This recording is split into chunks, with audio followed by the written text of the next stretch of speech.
بسم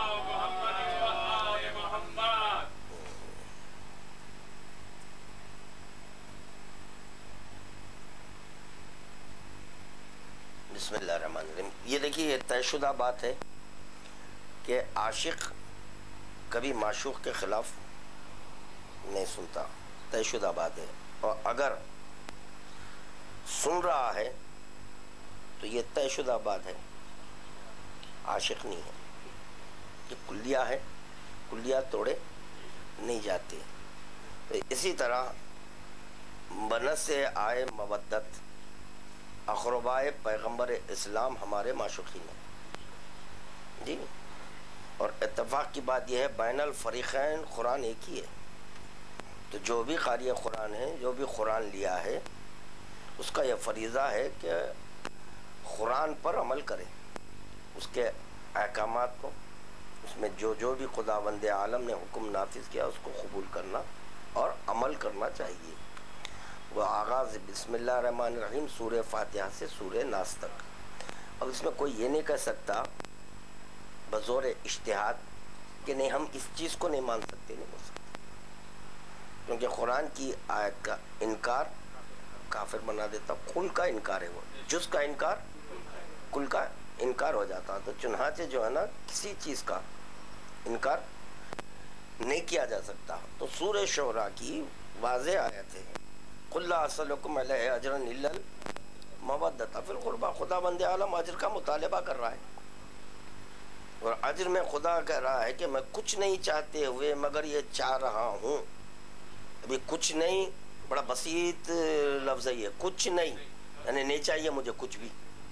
ہر چند کے خدا بند عالم نماز واجب کیا، روزہ واجب کیا، حج واجب کیا، زکوٰۃ واجب کیا، تمام احکامات کو خدا ہی، وہی خدا آج کر رہا میں کچھ نہیں چاہتا مگر یہ اقربائے پیغمبر اسلام کی مودت جی.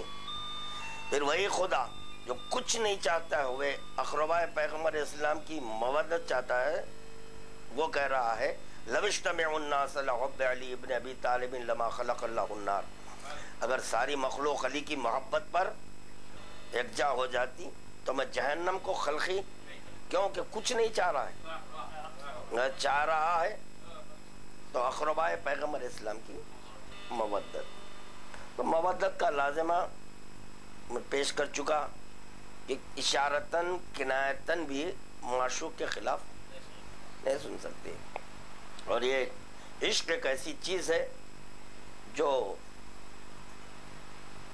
اپنے وجود میں وحدت کو رکھتی ہے. عشق وحدت، لولا العشق ما تکون متکون. خدا کرا اگر عشق کو ظاہر کرنا نہ ہوتا تو میں کوئی چیز ہی کو، تو یعنی خداوند عالم کہہ رہا ہے کہ میں وحدت کو ظاہر کیا ہوں. عشق میں وحدت ہے. عاشق سوائے اپنے معشوق کے کسی کا کلمہ نہیں پڑھتا، سب کی نفی کرتا، سب کی نفی معشوق کا اس بات، یہ لازم ہے. عشق ہے سب کی نفی، سب کی نفی، ہر چیز کی نفی. معشوق کا اس بات. تو جب ہر چیز کی نفی ہوئی تو وحدت نہیں ہوئی، ایک ہی ہوا نا. نہیں یہ بھی میرے معشوق جیسا ہے. اور دیکھیں کمال خدا، یہ کمال خدا ہے. 14 کو خلق کیا مگر 14 کا وجود ایک ہے، کلام ایک ہے جی. وجود ہو نور، کلام ہو نور.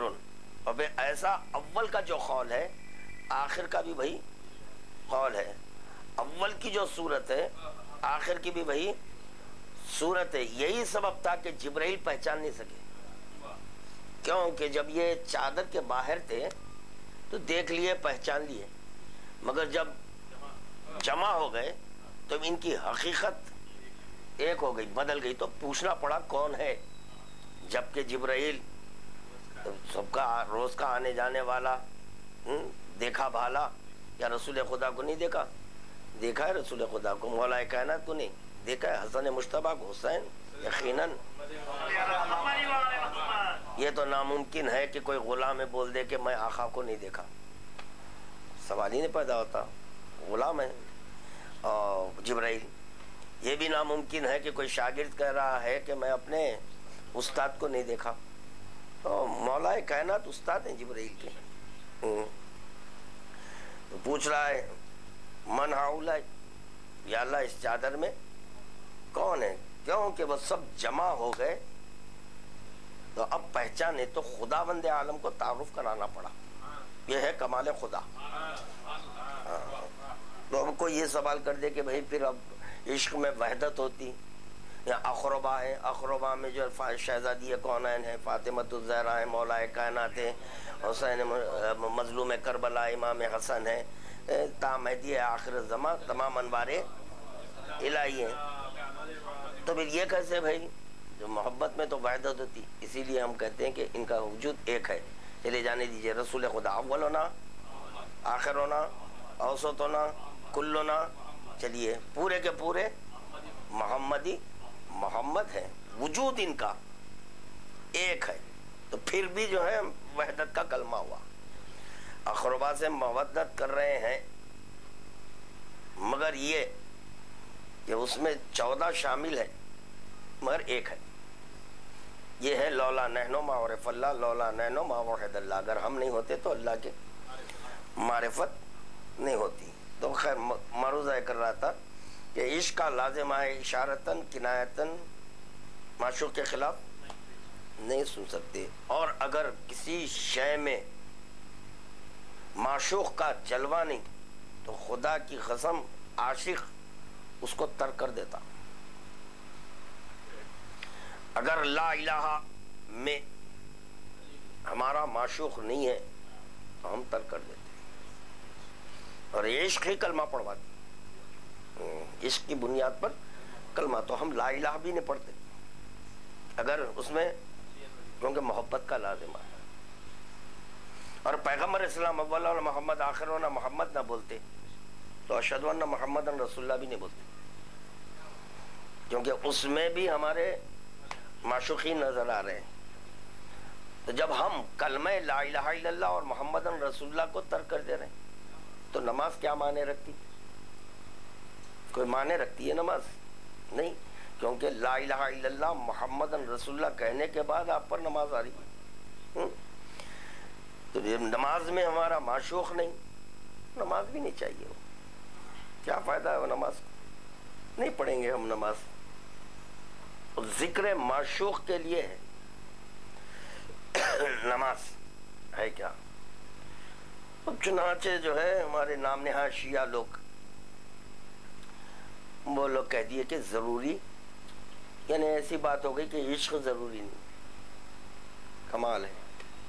نہیں یہ جز نہیں ہے. لا حول ولا. پہلے تو لفظ جز کا استعمال مولا کائنات کے لیے کرنا کفر ہے. مولا کے تعلق سے جز جز جز، کیا کمال ہے. جیسے ابھی آپ فرما رہے تھے نا کہ ولایت لا فرق بین نور ربوبیت و نور، کیا ہے؟ نور ربوبیت اور نور ولایت میں کوئی فرق نہیں ہے. جیسے کہ نور محمد عربی میں اور نور علی ولی میں کوئی فرق ہے؟ باعتبار منصبی فرائض دونوں کے الگ الگ ہے. وہ نبی ہے، یہ امام ہے.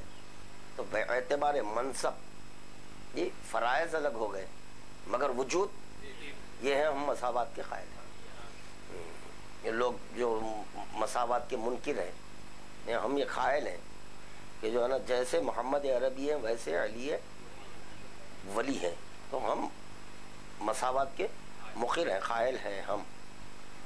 تو کوئی فرق نہیں ہے نور ربوبیت اور نور ان الولایا جزء من التوحید و جزء من النبوہ.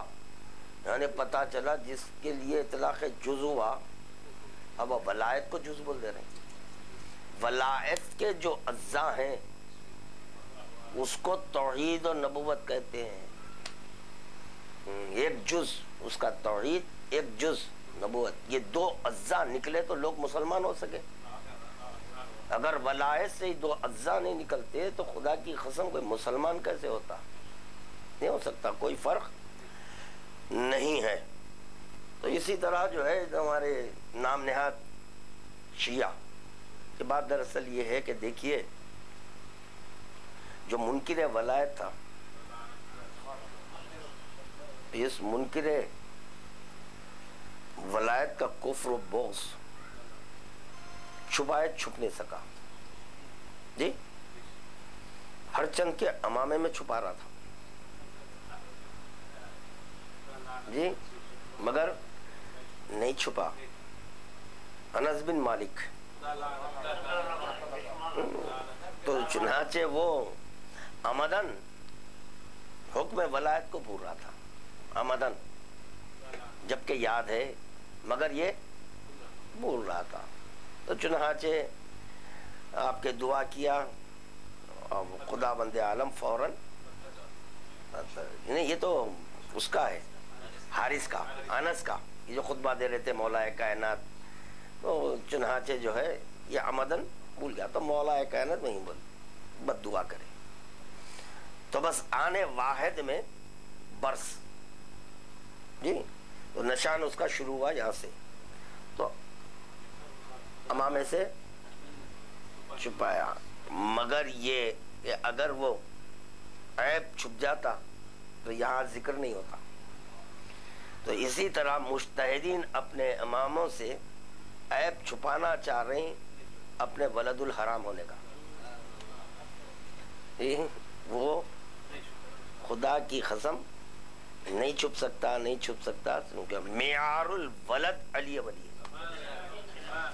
پیغمبر اسلام اور یا علی انت معیار علی، تم ہے معیار الولد. اب آپ جو نائبہ پہن رہے ہیں، وہ یہ ماما ڈال رہے ہیں وغیرہ وغیرہ، اسلامی ڈریس میں ہیں، تو اس سے کیا ہونے کا ہے؟ امام حسین کو جو قتل کیے اسلامی ڈریس ہی پہنے ہوئے تھے. وہ کون سا تھا؟ کیا پتلون تھا، چڈی تھی، کیا تھا بھائی؟ یہی تھا اسلامی. قاضی شرح فتویٰ کہاں سے نکالا؟ ہاں تو پتا چلا اماموں سے فتویٰ نکلتا.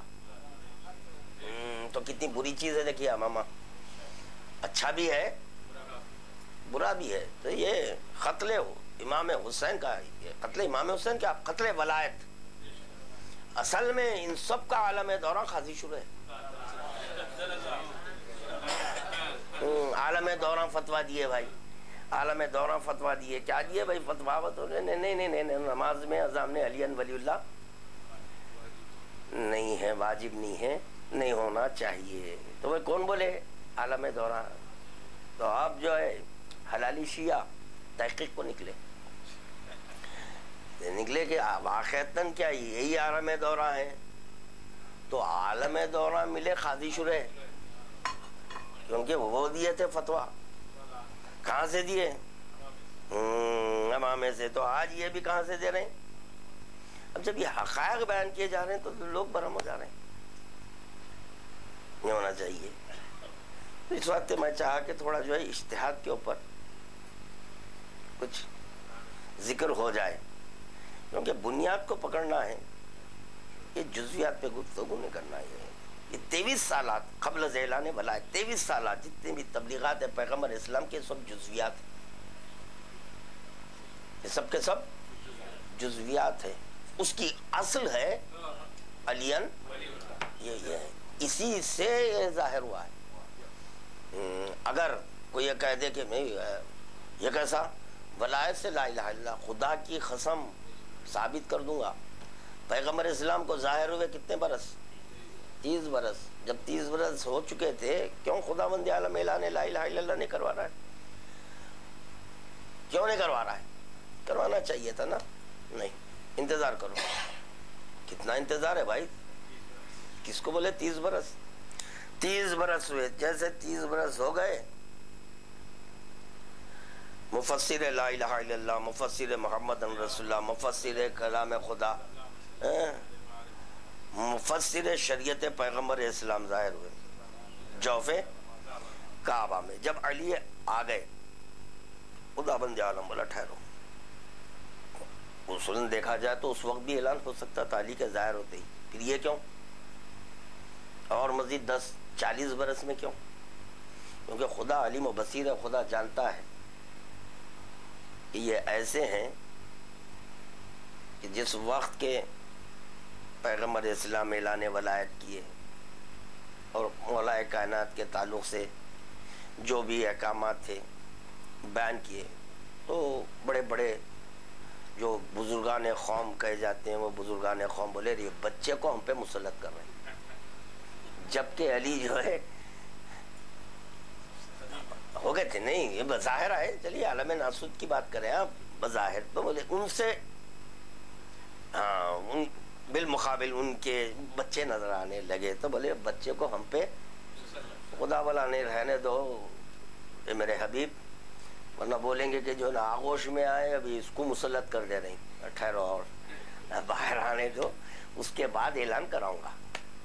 تو چنانچہ جو ہے ولایت جب ظاہر ہوئی، ولایت ظاہر ہونے کے بعد، اسی لیے اس کا نام بیت اللہ ہے. کیوں ہے بیت اللہ؟ ولایت علی، ولایت اللہ، علی ولی ہے بیت اللہ میں. وہ علی ہے جس کی ولایت اللہ کی، تو اللہ ولا اس کا نام ہی بیت اللہ رکھ دو. تو پتا چلا ولایت کے لیے گھر بنا، وہ وجود کے لیے نہیں، ولایت کے لیے گھر بنایا گیا. تو چنانچہ جو ہے یہ مجتہدین جو اجتہاد کرتے فخریہ انداز میں، نہیں فلانا عالم ہے دورہ فلانا، تو تھوڑا سا پہ روشنی ڈال لیں گے، اس کے بعد سے پھر آ جائیں گے ربوبیت اور ولایت پر. یہ ضروری ہے. کیا بتاؤں میں، چند روز قبل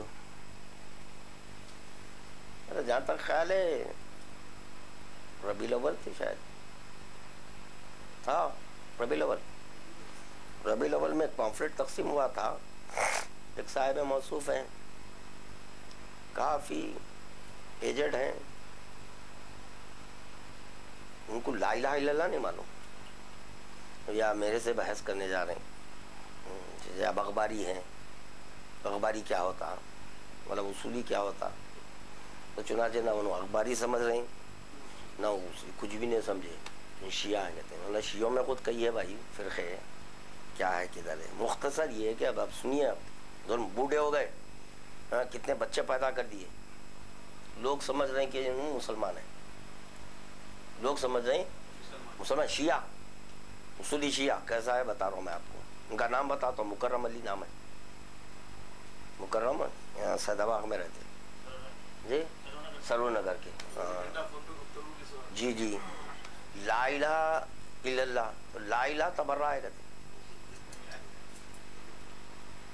میں کیا بتاؤں میں آپ کو، لا الہ کو تبرہ بول رہے ہیں، تو کس پہ تبرہ کر رہے ہیں؟ سوچئے آپ، یہ تو توحید ہے. کتنے بگڑے ہوئے ہیں لوگ. کیا ہے بات؟ یتیم قوم ہے. یہ وہ نہیں کہ جس کے باپ کا سایہ سر سے اٹھ جائے اس کو یتیم کہا جاتا ہے، بلکہ یتیم وہ ہے جس کے پاس کوئی عالم نہیں ہے. مجتہد ہے، عالم نہیں ہے. تو چنانچہ یہ یتیم قوم ہے، ان کو کچھ نہیں معلوم ہے. تو تھوڑا جلد تھوڑی سی چیز پڑھ لیں گے.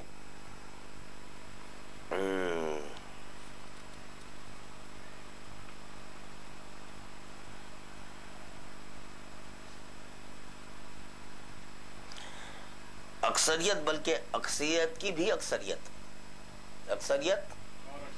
بلکہ اکثریت کی بھی اکثریت یہ سمجھتی ہے کہ جو سنو اسے آنکھ بند کر کے مان لو، جو سنو اسے آنکھ بند کر کے مان لو، اسے جاننے کی کوشش نہ کرو. اسی لیے جس چیز کو مان رہے ہیں اس کی تفہیم سے قطعاً بے بہرا ہے، اور جب کوئی ان کے سامنے حقائق بیان کرتا ہے تو انہیں تعجب ہوتا ہے.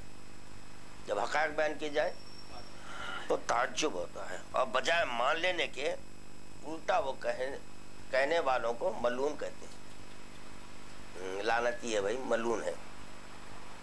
لہذا ضروری ہے کہ یہ تعریفات بیان کر دی جائیں تاکہ آئندہ مباحث میں آسانی رہے اور غیر ضروری سوالات ذہن میں پیدا نہ ہوں.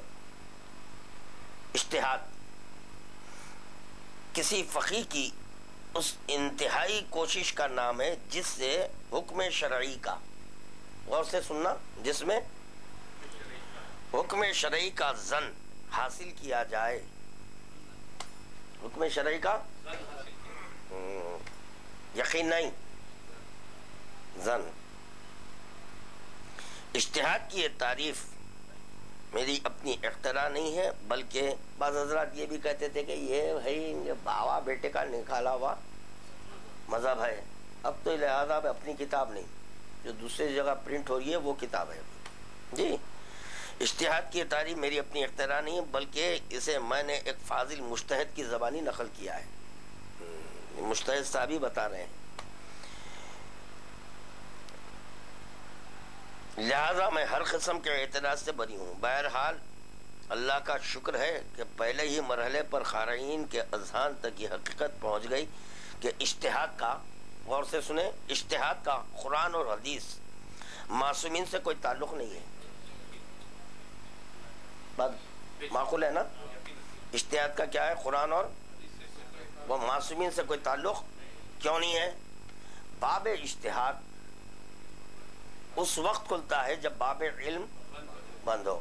قرآن علم ہے، حدیث علم ہے، وجود محمد وآل محمد علمی علم ہے، علمی علم ہے۔ چنانچہ باب اجتہاد باب علم کے بند ہونے سے، اور خدا بند عالم جب کسی کو ذلیل کرنا چاہتا ہے باب علم بند کرتا ہے، باب علم بند کر دیتا ہے۔ تو اس حدیث کی روشنی میں کیا ہوا؟ نہیں، وہ تو بند ہے، ذلیل، ذلیل، یہ ٹیپ ہو رہا، میں بول سکتا ہوں، آپ کے جو ہے نا کیا ہوگا؟ عند اللہ مجتہدین کیا ہے؟ ذلیل ہے، بنیادی چیزوں سے نا واقف ہے۔ خدا جب کسی کو ذلیل کرنا چاہتا ہے تو اس کے لیے باب علم بند کر دیتا۔ تو باب اجتہاد کب کھلتا؟ حیرت تو ہے کہ وہ اپنی کتابیں بھی نہیں پڑھ رہی۔ لا نصفیہ، اس وقت خیر کرتے ہیں مجتہد صاحب، وہاں میٹنگ ہوتی ہے جب کوئی مسئلے کی نص نہ ملے، جب ان کو نص نہیں ملتی ہے تو یہ بولتے ہیں، واہ کمال ہے، تو وہ خود بول رہے نا کہ نص نہ ملنے پر ہم بولتے ہیں۔ اس کا مقصد فقط احکام شرعی کا زن حاصل کرنا ہے، احکام شرعی کا زن حاصل کرنا ہوتا ہے، لہذا یہ ظنی ہوا اور قطعیت پر حجت نہیں ہو سکتا۔ اس سے حکم شرعی کا یقین حاصل ہو سکتا ہے، لہذا اس کو بنیاد بنا کر جو حکم بھی لگایا جائے گا اور جو عمل بھی کیا جائے گا اس کی بنیاد شک ہوگی نہ کہ یقین، کیونکہ زن سے کیا ہے؟ شک ہی ہے نا، شک کی زن ہے، شک پیدا ہو رہا ہے، اس سے یقین کا پیدا ہو رہا ہے۔ آپ کو تو پتا چلا ان کا مذہب کیا ہوا؟ شکی، زنی، جو چاہے بول دیجئے۔ اچھا اب سنیے، اجتہاد کی مزید وضاحت ہو رہی ہے۔ حقیقی بخشائشی جو مجتہد ہیں، کتاب امام جعفر صادق علیہ السلام نے، پیشوا و رئیس مذہب کے اقتباسات پیش کرتے ہیں اور عبارت اقتباسات پیش کرتے ہیں۔ اسلامی احکام میں اجتہاد کی حیثیت، اسلامی احکام میں اجتہاد کی حیثیت یہ ہے کہ مجتہد ایک طرف سے خام مواد لے کر اسے کارخانے فکر کی مشین میں باریک کرتا ہے۔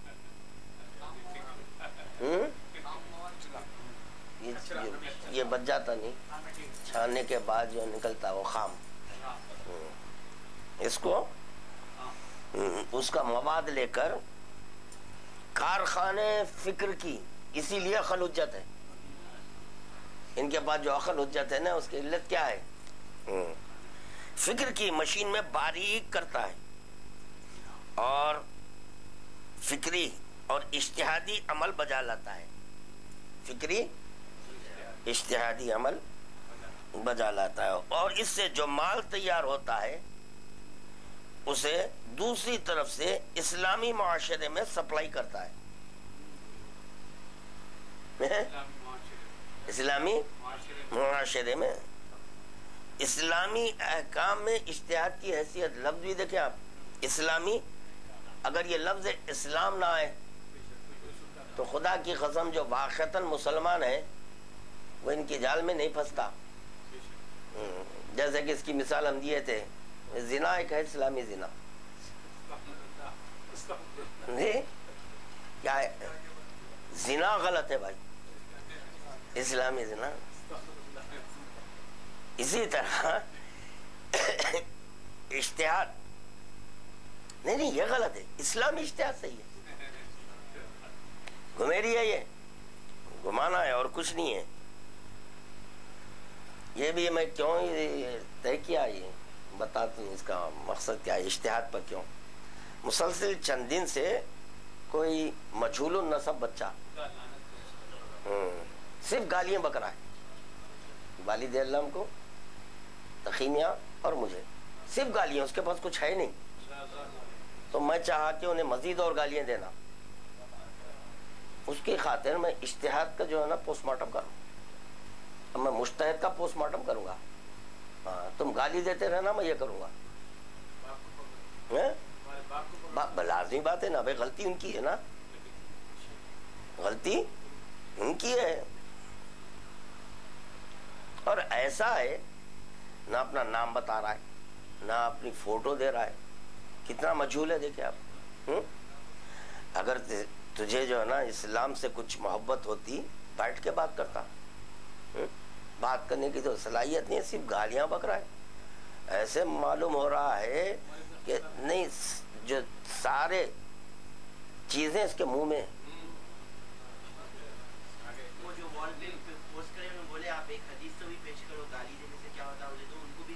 ہاں یہ ہے.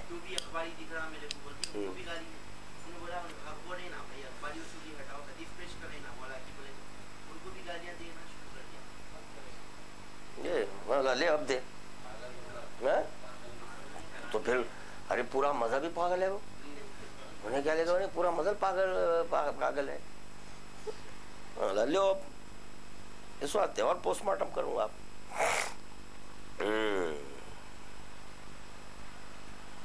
یہ اسلامی زنا کی اولاد ہے. ارے چیزیں اس کے منہ میں.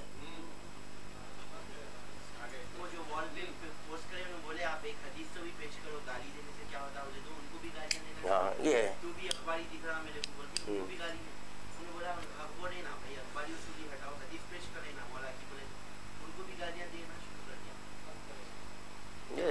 لے اب دے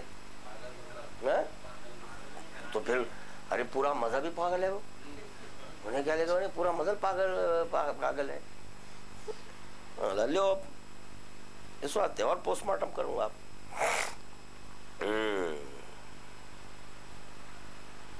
یہ اسلامی زنا کی اولاد ہے.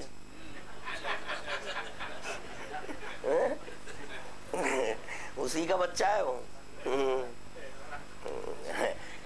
کتنا بڑا عیب ہے دیکھیے آپ, اپنے باپ کا نام صحیح نہیں بتا سکتا. باپ کا نام. اور اس سے جو مال تیار ہوتا ہے اسے دوسری طرف سے اسلامی معاشرے میں سپلائی کرتا ہے. اسی وجہ سے مفکرین مثلا استاد شہید مطہری نے اجتہاد کو اسلام چلانے کا انجن کہا. تو یہاں سوال یہ پیدا ہوتا, یہ اسلام چلانے کا انجن کون بنا ہے؟ اجتہاد.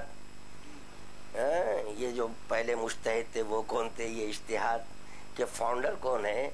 وہ تو بتاؤ, یہ انجن تیار کرنے والا کون ہے؟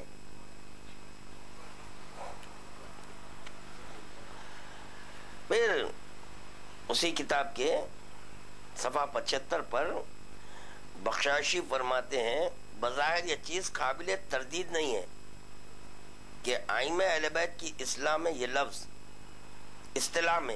لفظ اجتہاد وارد نہیں ہوا ہے, اور نہ کسی حدیث و روایت میں اجتہاد و مجتہد ان معنوں میں بیان ہوا ہے جو آج کل شیعہ و سنی فقہا کی اصطلاح میں مستعمل ہوتا ہے۔ نہ تو ائمہ معصومین خود مجتہد کہے جاتے تھے اور نہ ہی ان حضرات نے اس لفظ کو اپنے ان اصحاب کے لیے استعمال فرمایا جن کا شمار علماء و فقہا میں ہوتا تھا۔ انہوں خود کہہ رہے ہیں، ہو گیا، یعنی کوئی امام، کوئی معصوم مجتہد، اجی معصوم کو جانے دیں آپ، اصحاب نہیں ہے تو پتہ چلا دور پیغمبر اسلام میں یہ نہیں تھا، ان کے صحابی بھی نہیں تھے مجتہد۔ تو بتائیے کہ مجتہد جدید ہے یا عالم؟ پھر یہ کہنا کہ مجتہد سب سے بڑا ہوتا، اتنی بڑی چیز، نحن العلماء شیعتنا متعلمون، معصوم کہہ رہے ہیں ہم علماء ہیں، شیعہ تعلیم ہے۔ بقول ان اصولی مجتہدین کے، اصولیوں کے، ان کا کہنا ہے کہ مجتہد عالم سے افضل ہوتا۔ تو یہ کیا کہنا چاہ رہے ہیں؟ ہاں، یہ بتانا چاہ رہے ہیں کہ جتنے بھی مجتہدین ہیں وہ معصومین سے بھی بڑھ کے ہیں، کیونکہ ہم مجتہد ہیں۔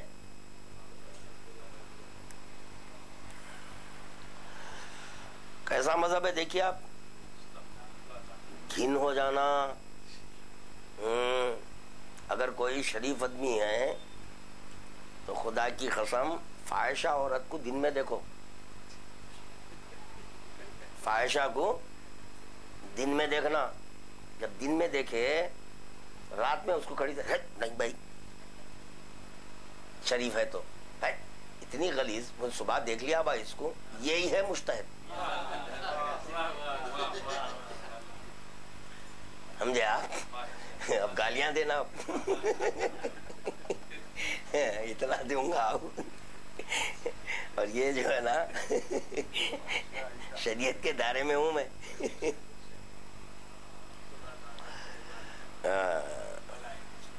نحن العلماء و شیعتنا، ہم عالم ہیں۔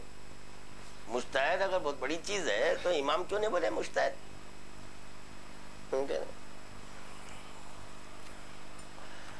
پھر اسی کتاب کے صفحہ 90، 4 اور 5ویں صدی ہجری تک ہم یہ دیکھتے ہیں کہ علماء جب لفظ اجتہاد استعمال کرتے ہیں تو قیاس اور رائے کے معنی ہی میں استعمال کرتے ہیں۔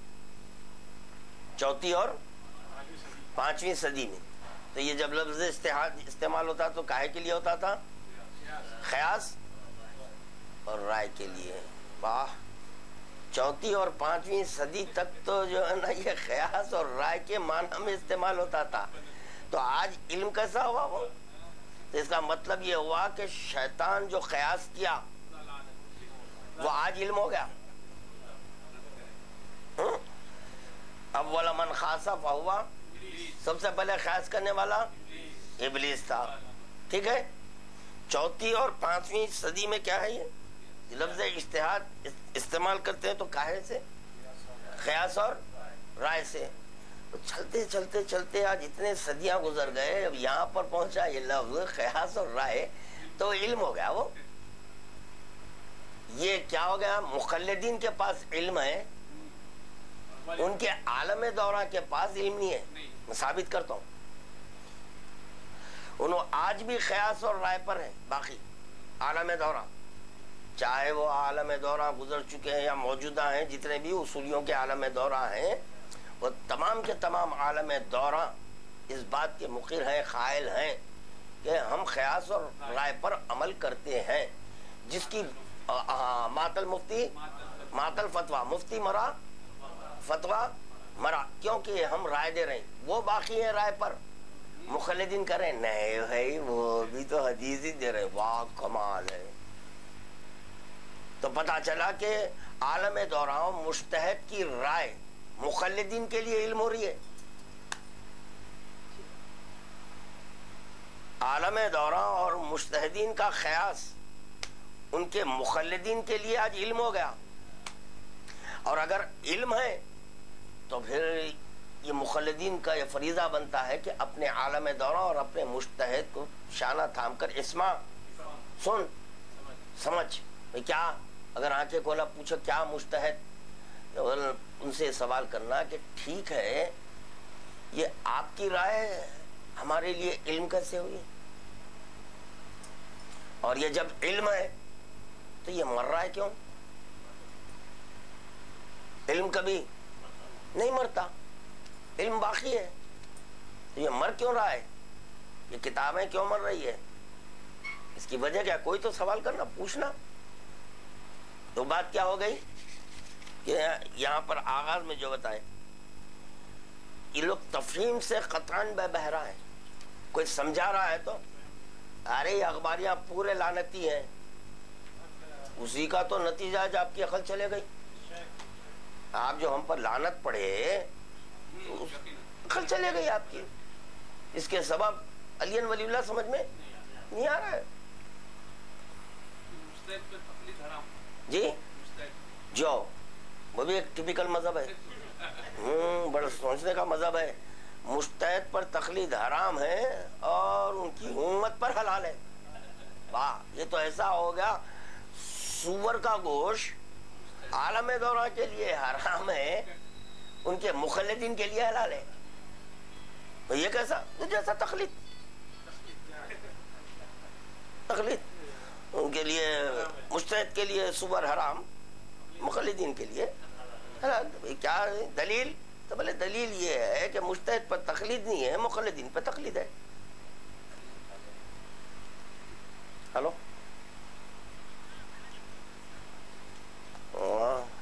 ہاں، کتنی دیر زیادہ ہوتی کیا؟ سیڑھی ابھی آ رہا ہوتا، 5 منٹ۔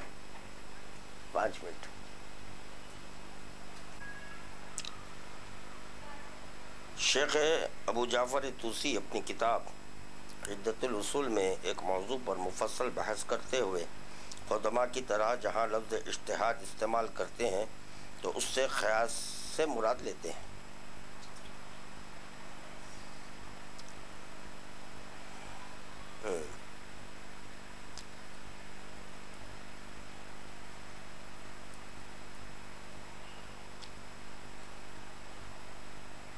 اجتہاد یا مجتہد جیسے الفاظ کا حضرت ائمہ معصومین علیہم السلام سے کبھی کوئی تعلق نہیں رہا، اور نہ ایسے الفاظ انہوں نے کبھی اپنے کلام میں استعمال فرمائے۔ ائمہ معصومین نے کبھی کسی شخص کو مجتہد بنا کر دین کی رہنمائی سپرد نہیں فرمائی۔ جب اتنا ضروری ہے یہ مجتہد، کیونکہ شریعت کی باغ دوڑ جب انہی کے ہاتھ میں ہے تو یہ تو سب سے پہلا فریضہ رسول خدا کا بنتا تھا۔ ایک عالم دورہ کو تیار کرتے، ایک مجتہد کو تیار کرتے، اور کر کے جو ہے نا شریعت ان کے حوالے کرتے۔ مگر یہ کہ اس کا بھی ایسا ہونا لازمی تھا، چاہے وہ مکے اور مدینے میں رہے مگر ساری دنیا پر حکومت کر سکے، تو اپنا قول یہاں تک پہنچا سکے، جس طرح سے کہ رسول خدا مکے اور یہاں مذہب پہنچا، تو اسی طرح وہ عالم دورہ کو ہونا چاہیے۔ جی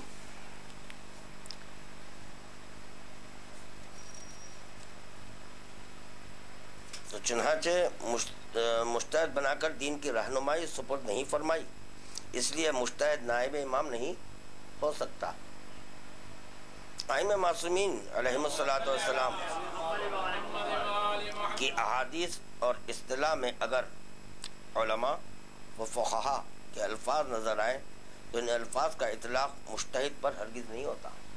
یہ لوگ کیا کرتے ہیں کہ جتنے بھی آپ توضیح مسائل دیکھیے، حدیث میں جب لفظ فقیہ ملتا بریکٹ میں فوراً مجتہد لازم ہے۔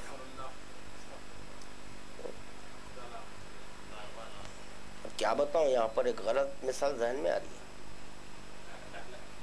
اگر فرض کیجئے کہ کہیں پر لفظ نساء ملے، عورت ملے، فوراً بریکٹ میں مجتہد صاحب میری زوجہ لکھ دے رہے، نہیں ہو سکتا جی؟ لکھا دو بریکٹ میں جو ہے نا میرے ڈیڈی. میرے کیا ہوا یہ؟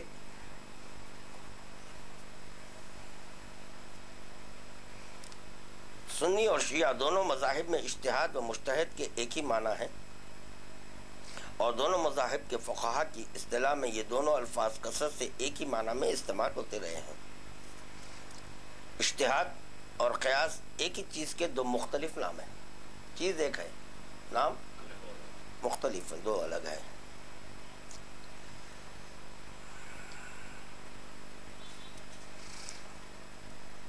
یہ تو واضح ہو چکا ہے، مگر یہاں پر اس کے مؤلف لکھتے ہیں کہ مفتی جعفر حسین صاحب کا نظریہ اجتہاد بھی یا لوگوں تک پہنچائیں. تو چنانچہ مفتی جعفر حسین نہج البلاغہ کے خطبہ نمبر 18 کی جو حاشیے پر جو تشریح کرتے ہیں وہ لکھتے ہیں کہ فرقہ امامیہ کا نظریہ یہ ہے کہ اللہ نے نہ کسی کو شریعت سازی کا حق دیا. کس کا نظریہ؟ فرقہ امامیہ. فرقہ امامیہ کا نظریہ ہے. امامیہ کا یہ نظریہ ہے کہ اللہ نے کسی کو شریعت سازی کا حق دیا ہے، نہ کسی چیز کے حکم کو مجتہد کی رائے کے تابع ٹھہرایا ہے. تو پتہ چلا جو امامیہ ہوتا اس کے پاس مجتہد نہیں رہتا. جس طرح سے کہ وہاں پر آگے اسلامی احکام یعنی لفظ اسلام لائے، اسی طرح یہاں پر مومنین کو بھٹکانے کی خاطر لفظ آپ کے جو ہے نا امام کا استعمال کر رہے ہیں، امامیہ کر رہے ہیں، امامیہ امامیہ، تاکہ لوگ ان کے پھندے میں پھنس جائیں، اس کے لیے استعمال ہوتا ہے. اور نہ کسی چیز کے حکم کو مجتہد کی رائے کے تابع ٹھہرایا، اور نہ آراء کے مختلف ہونے کی صورت میں ایک ہی چیز کے لیے واقع میں متعدد احکامات بنائے ہیں. البتہ جب مجتہد کی حکم واقعی تک رسائی نہیں ہونے پاتی تو تلاش و تفحص کے بعد یہ نظریہ اس کا قرار پاتا ہے، اس پر عمل پیرا ہوتا ہے. عمل پیرا ہونا اس کے لیے اور اس کے مقلدین کے لیے کفایت کر جاتا ہے، لیکن اس کی حیثیت صرف حکم ظاہری کی ہوتی ہے جو حکم واقعی کا بدل ہے. کیا ہے دیکھیے آپ گھومے گئے ہیں. اور ایسی صورت میں حکم واقعی چھوٹ جانے پر وہ معذور قرار پا جاتا ہے، چونکہ اس نے یہ سنے غور سے، چونکہ اس نے اس دریائے ناپیدا کنار میں غوطہ لگانے اور اس کی تہ تک پہنچنے میں کوئی کوشش اٹھا نہیں رکھی، مگر اس پر کیا اختیار کہ در شہوہ کے بجائے خالی صدف ہی اس کے ہاتھ لگایا غوطہ، تو چنانچہ جو ہے نا موتی کے بجائے اس کے ہاتھ میں صدف آ گیا. لیکن وہ یہ نہیں کہتا کہ دیکھنے والے اسے موتی سمجھے اور موتی کے بھاؤ بکے. یہ دوسری بات ہے کہ کوششوں کا پرکھنے والا اس کی بھی آدھی قیمت لگا دے تاکہ نہ اس کی محنت اگارت جائے اور نہ اس کی ہمت ٹوٹنے پائے. جی اب دیکھیں قیاس. دین میں قیاس کے معنی یہ ہے کہ کسی امر مشترک کی وجہ سے ایک چیز کا حکم دوسری چیز پر جاری کرنا، کیونکہ وہ امر مشترک ہے. مشترک ہی اس حکم کی علت ہے اور علت کا اتحاد حکم کے اتحاد کا متقاضی ہوتا ہے. استنباط فقیہ کے معنی ہیں. فقیہ کا اپنی سمجھ سے کوئی بات نکالنا. اب جبکہ متعلقہ تعریفات آپ کے لیے بیان کر دی گئیں تو اب ہم واپس اپنے موضوع یعنی اجتہاد کی طرف آتے ہیں. استنباط کے لیے تعلق سے بھی قرآن میں موجود ہے کہ استنباط کا حق سوائے معصوم کے غیر از معصوم کو نہیں ہے. کمال ہے بھائی، کلام خدا اور غیر معصوم سمجھ سکے؟ نہیں سمجھ سکتے کلام خدا. جو کلام خدا کو سمجھ کر اس کی تفسیر کر لے وہ ہے امام.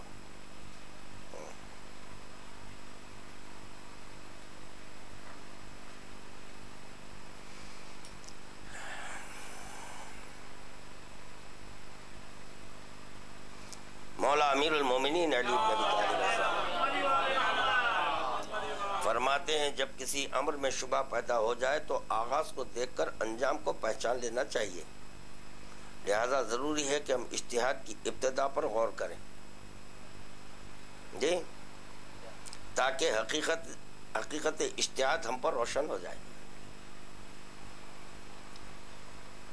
اہل خلاف میں یہ چیز کب داخل ہوئی اور اس کی نشاندہی دوسرے باب میں کی جا چکی ہے۔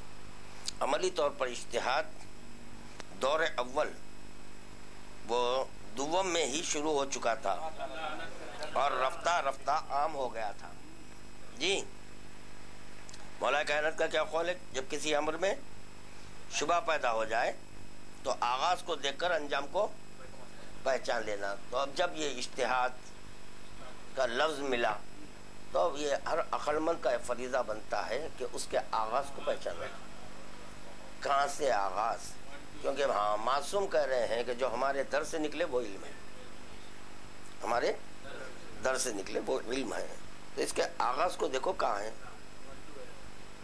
پھر اب کیا رہا باقی؟ پھر سوال باقی ہے پھر اب یہاں تک کہ ہر وہ شخص جس پر صحابی یا صحابیہ کا اطلاق ہوتا تھا دینی امور میں اپنی ذاتی رائے استعمال کرنا اپنا پیدائشی حق سمجھنے لگے۔ اس لیے اہل خلاف تمام اصحاب کو مجتہد جانتے ہیں اور ان کی کوتاہیوں پر خطا اجتہادی کے پردے ڈالتے ہیں، لیکن اس کا باقاعدہ اور منظم آغاز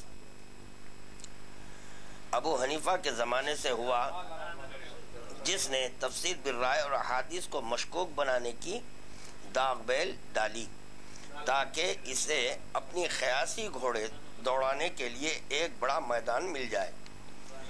بعد میں دوسروں نے بھی ان کی پیروی کی، تو اب یہ کس کے مخلد ہوئے ہیں؟ لوگوں کو نہیں مل رہی ہے۔ یہ لوگ بظاہر بول رہے ہیں کہ جو ہے نا مجتہد تقلید نہیں کرتا، مجتہد پر تقلید حرام ہے۔ اگر دیکھا جائے تو ان کے مخلد ہیں امام ابو حنیفہ، ان کی تقلید یہ لوگ کر رہے ہیں، انہی کی تقلید میں کیا کر رہے ہیں؟ تفسیر بالرائے اور احادیث کو مشکوک۔ بتائیے آپ مجھے کہ جو ہے نا کون سے معصوم بتائے کہ حدیث ضعیف ہوتی ہے؟ یہ اصطلاحات ائمہ کی کوئی بتائے ہوئے؟ یہ مجتہدین کریں کیا کیے؟ احادیث کو مشکوک کرنے کے لیے یہ اصطلاحات پیدا کیے۔ جو میں ثقیفہ اور امام حسین کا قتل اسی وقت ہوا ہے، اسی لیے امام حسین بولے تھے کہ بول کہ مجھے کیوں قتل کر رہا ہے؟ کیا میں حلال کو حرام کو حلال کیا؟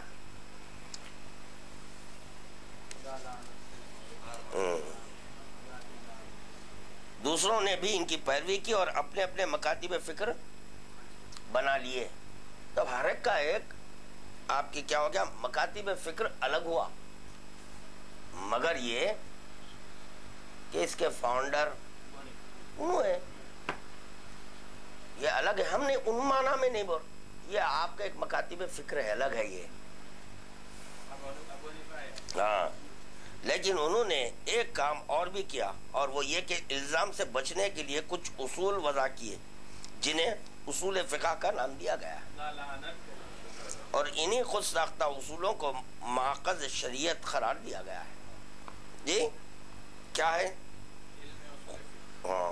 جس میں عقل اور اجماع۔ اب یہ کیا ہے؟ مکاتب فکر ایک الگ الگ رخ سے اس کے اوپر غور و فکر کر کے لفظیں رکھیں۔ کسی مقام پر جو ہے نا لفظ خیاس تھا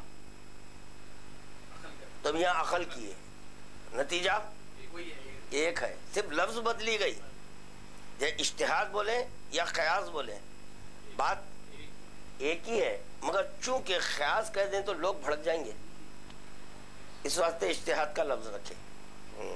اگر قیاس رکھ دیں تو مومنین بولیں گے، کہہ رہے نہیں بھائی یہ تو قیاس تو ابلیس کا رہا تھا نا، اور لوگ جانتے نہیں ابلیس بولتے کس کو۔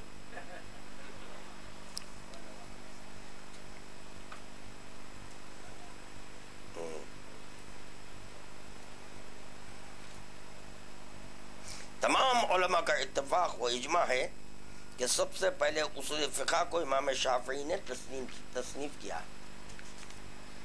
یہاں تک جو کچھ تحریر کیا گیا ہے وہ تفہیم مطلب کے لیے ضروری تھا، اور نہ ہمارا مقصد یہ نہیں کہ اہل خلاف کی تاریخ اجتہاد بیان کریں، یہ مقصد نہیں تھا.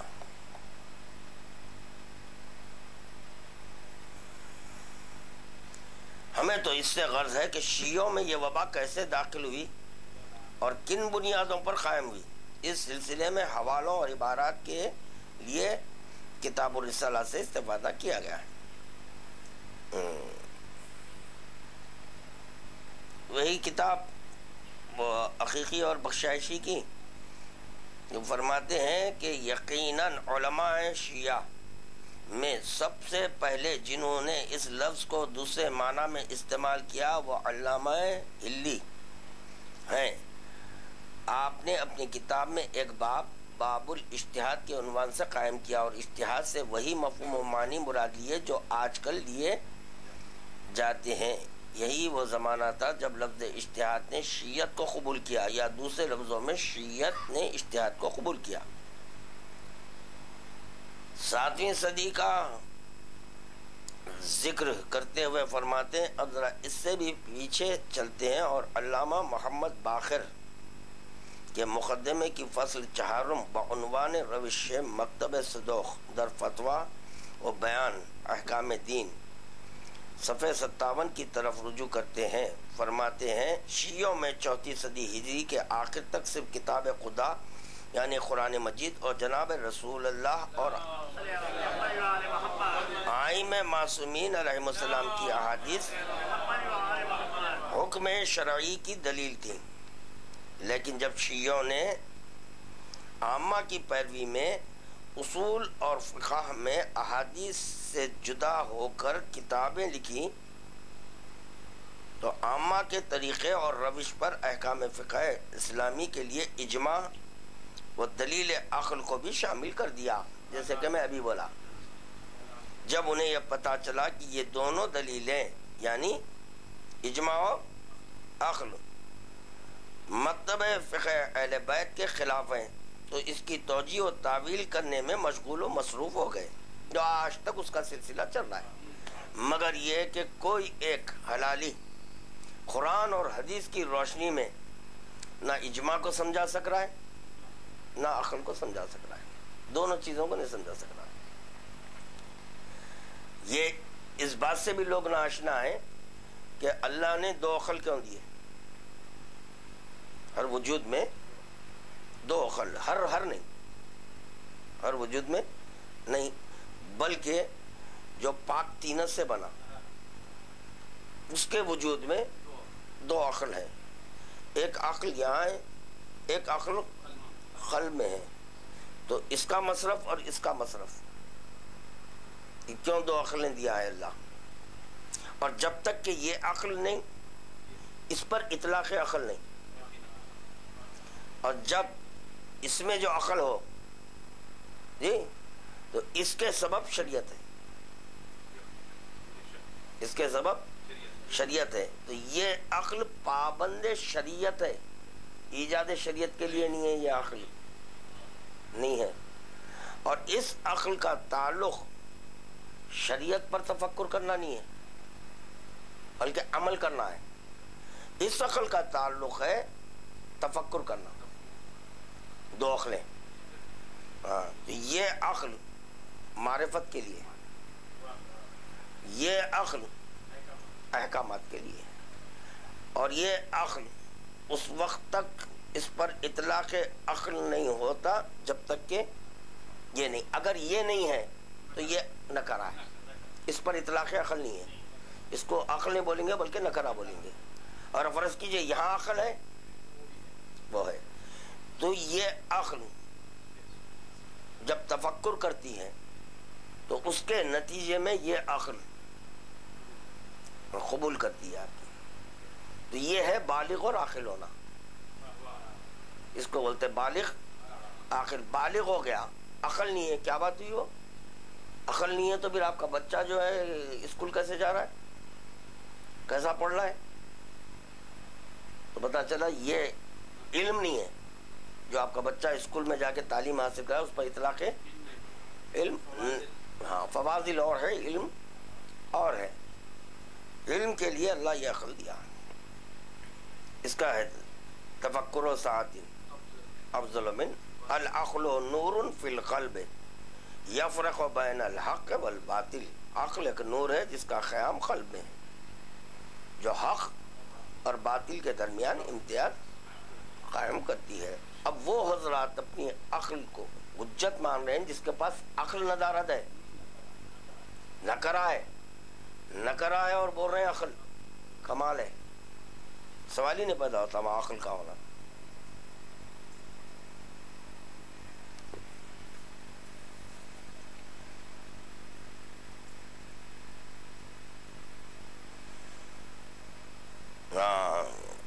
توجیہ و تعبیل کرنے میں مشغول و مصروف ہو گیا اور یہ کہنا شروع کر دیا کہ اجماع سے ہمارا مقصود و مطلوب یہ ہے کہ جس میں امام معصوم بھی ہو،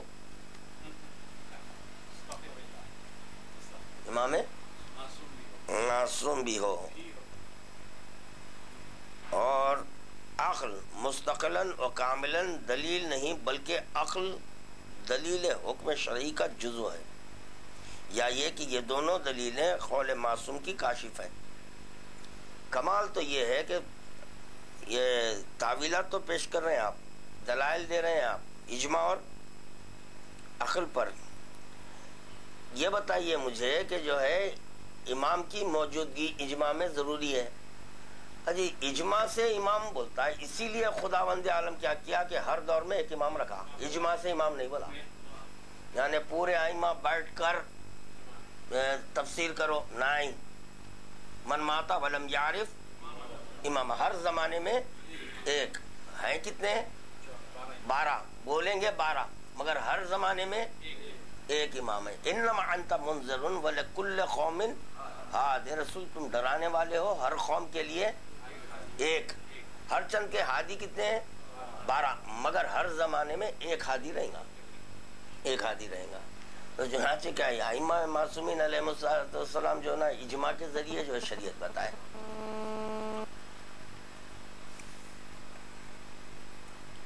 بیکار کی جو ہے نا محمل دلیل ہی ایسی ہے، ریت کی دیوار،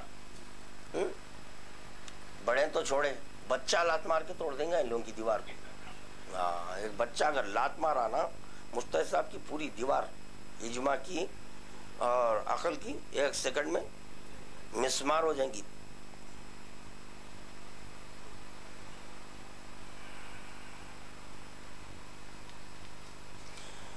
فقہ استدلالی اور مسائل اصولی میں فکر آرائی کا یہ نتیجہ نکلا کہ تنقیح کے نام پر قیاس کو فقہ شیعان اہل بیت میں داخل کر دیا گیا، اور پھر بات یہاں تک پہنچی کہ علم قرآنی سے مشغولیت اور شغف اور اخبار و احادیث کو محفوظ رکھنے اور احادیث کے اتباع و پیروی کا طریقہ و مسلک علمی اعتبار سے ساقط قرار پا گیا، اور جو لوگ اپنا وقت ان 2 اہم و حقیقی اسلامی بنیادوں اور مدارک پر فقہ شیعہ کا انحصار کرتے رہے، وہ عوام کی بے توجہی اور بے سوادی کے باعث مان پڑ گئے۔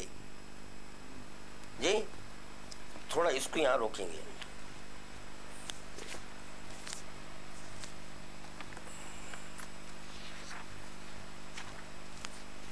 ایک دوسرے عالم کی لکھی ہوئی کتاب اس سے ہی پڑھ لیں گے، کیونکہ یہ باپ بیٹے کا نکالا ہوا ہے نا۔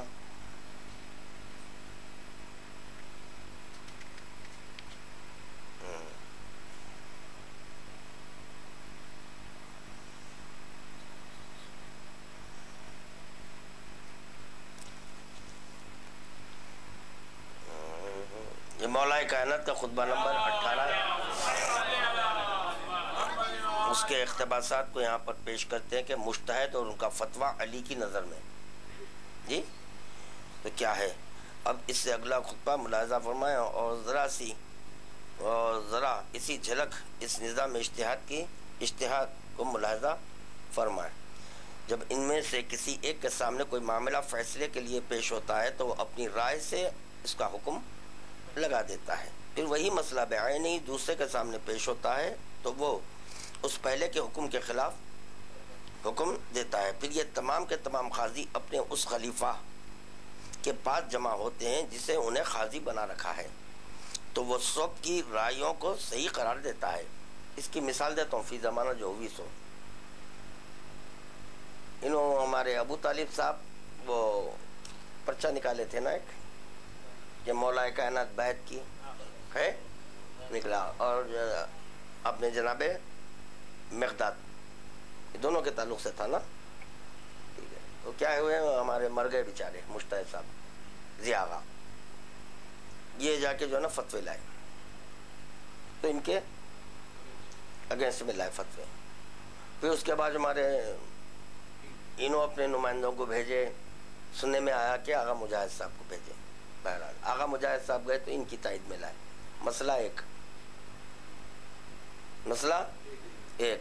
تو عالم دونوں کے لیے کیا فتویٰ دے رہے ہیں؟ تم بھی صحیح، شیطان بھی صحیح. کیا ہے؟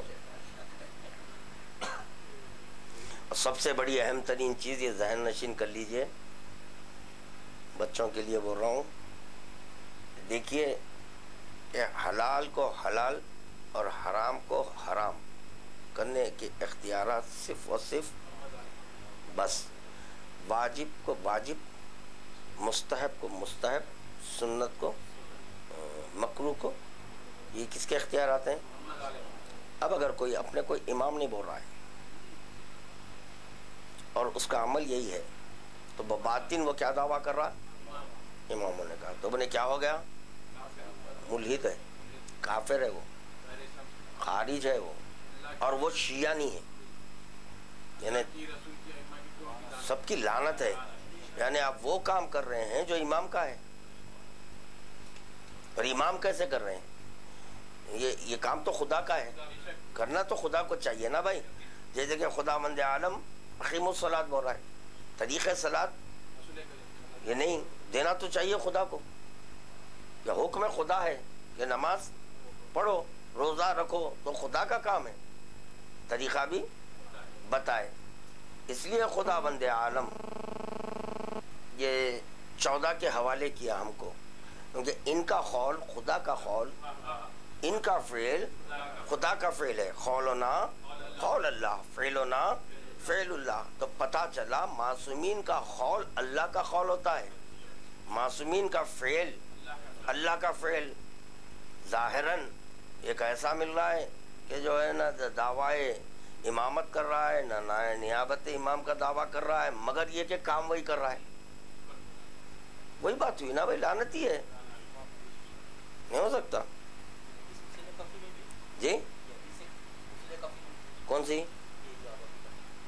تو خطبہ نمبر 18 کا ہے، خطبہ نمبر 18 مولا کائنات جو نہج البلاغہ جمع ہوتے ہیں جس نے انہیں قاضی بنا رکھا تو وہ سب کی رائیوں کو صحیح قرار دیتا ہے.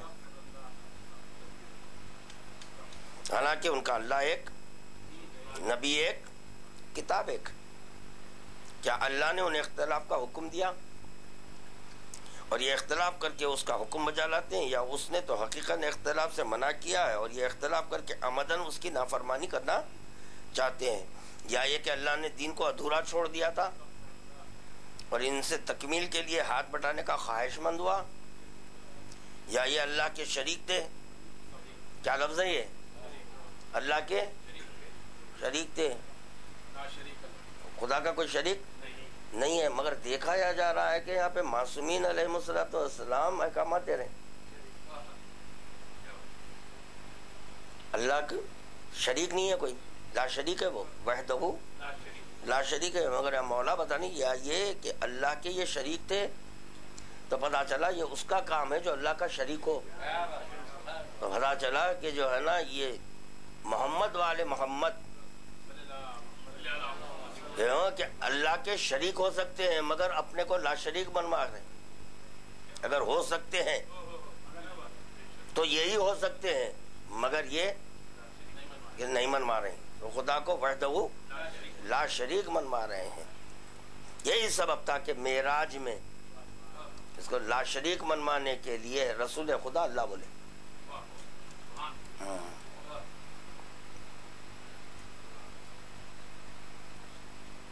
یا یہ اللہ کے شریک تھے کہ انہیں اس کے احکام میں دخل دینے کا حق ہو اور اس پر لازم ہو کہ وہ اس پر رضامند رہے، یا یہ کہ اللہ نے تو دین کو مکمل اتارا تھا مگر اس کے رسول صلی اللہ علیہ وآلہ وسلم نے اس کے پہنچانے اور ادا کرنے میں کوتاہی کی تھی. اللہ نے قرآن میں تو یہ فرمایا. دیکھیے یہاں پر کیا ہو رہا معلوم ہے، جتنے اصولی ہیں یہ لوگ رسول خدا پر بہتان باندھ رہے ہیں. ثابت کر رہا ہوں میں، کیا لفظ ہے؟ رسول اللہ نے اس کو پہنچانے اور ادا کرنے میں کوتاہی ہے، کمی کی. آج جتنے بھی جو ہے نا مخلدین ہیں اور جو مجتہدین ہیں اور جو ان کے پروردہ ہیں، جو چند ٹکوں کی خاطر ان کی جو ہے نا تائید کر رہے ہیں، ان تمام لوگوں کا یہ کہنا ہے کہ نہیں بھائی آنے والے مسائل کا کیا ہوگا، نئے مسائل کا کیا ہوگا. جائے تو پتہ چلا کہ رسول خدا پر یہ لوگ بہتان مان رہے ہیں کہ رسول خدا پہنچانے میں کوتاہی کرے، یہ بولنا چاہ رہے وہ. ہاں تو جب رسول خدا پر بہتان باندھے وہ مسلمان رہ سکتا نہیں ہو سکتا. اسی لیے ہے کہ یہ 73 فرقے ہوں گے. بس یہ اب آپ بول لے رہی نہیں بھائی، انہوں بھی اپنے کو شیعہ بول رہے نا، اس سے کیا ہونے کا یار، شیعہ بولے تو کئی لوگ اپنے کو مرد بول لے رہے ہیں. وہ ہے کیا مرد؟ خدا کی قسم نہیں ہے.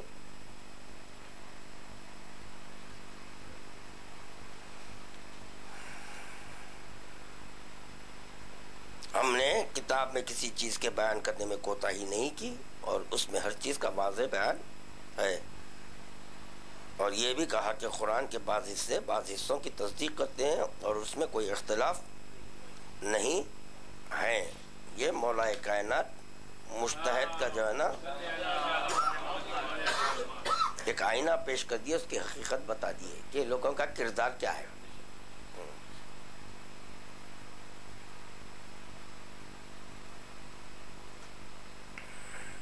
اب فرقہ امامیہ کا نظریہ. اللہ نے کسی کو شریعت سازی کا حق نہیں دیا ہے اور نہ کسی چیز کے حکم کو مجتہد کی رائے کے تابع ٹھہرایا ہے. یہ کون بولیں گے؟ جو امامیہ ہے وہ بولیں گے. اب جو مجتہد کے فالوور ہیں وہ امامیہ نہیں ہیں، کیونکہ ان کے پاس شریعت کی باغ دوڑ مجتہد کے ہاتھ ہے اور نہ آرا کے مختلف ہونے کی صورت میں ایک ہی چیز کے لیے واقع میں متعدد احکام بنائے. البتہ جب مجتہد کے حکم واقعی تک رسائی نہیں ہونی پاتی. نمبر 5 تلاش اور تفحص کے بعد جو نظریہ اس کا قرار پاتا ہے. نمبر 6 اس پر عمل پیرا ہونا اس کے لیے اور اس کے مخلدین کے لیے کفایت کر جاتا ہے، لیکن اس کی حیثیت صرف حکم ظاہری کی ہوتی ہے جو حکم واقعی کا بدل ہے. اور ایسی صورت میں حکم واقعی کے چھوٹ جانے پر وہ معذور قرار پا جاتا ہے. اس کے اندر کیا ہے معلوم ہے؟ ان کا بھی ذکر ہے جو اپنے آپ کو امامیہ کہہ رہے ہیں، ایک ان کا بھی ہے کہ جو باقتاً امامیہ ہیں. یہ ان کا یہ کہنا ہے مجتہدین کا اور ان کے مخلدین کا، کیونکہ اس نے اس دریائے ناپیدا کنار میں غوطہ لگانے اور اس کی تہہ تک پہنچنے میں کوئی کوشش اٹھا. ارے کائی کو اتنا جا رہا بھائی، غیر ضروری کے کیوں آپ اتنی زحمت کر رہے ہیں؟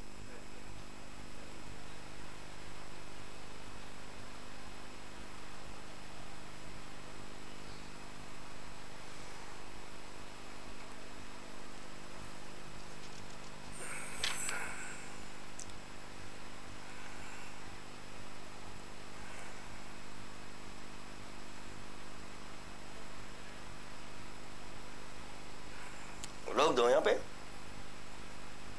روک دو جی.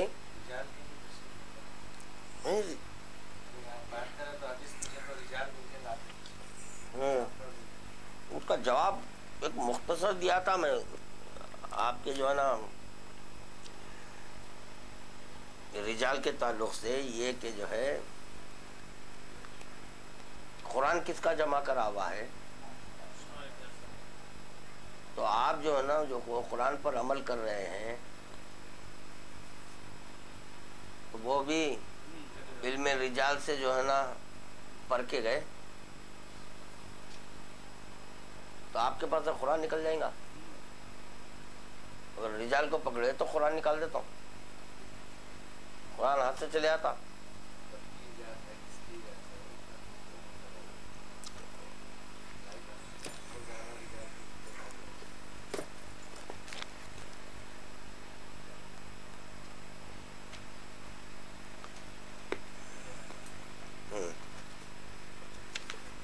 علم رجال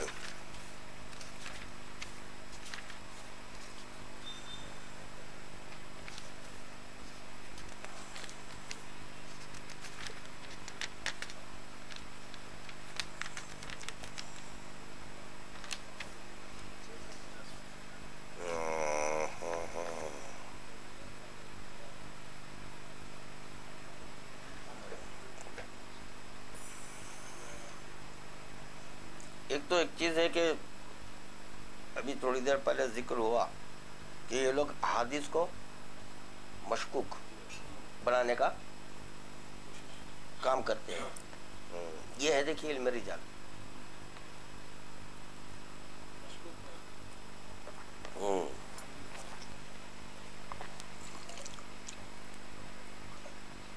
یہ معجزہ ہے کہ یہ لوگ جو ہے نا کوئی ایک حدیث ایسی نہیں گھڑ سکے کہ جو ہے نا جس کے سبب ان کا مذہب اور مسلک ثابت ہو سکے. ہاں یہ معجزہ ہے، ورنہ سینہ تان تان کے حدیث پیش کرتے تھے وہ لوگ.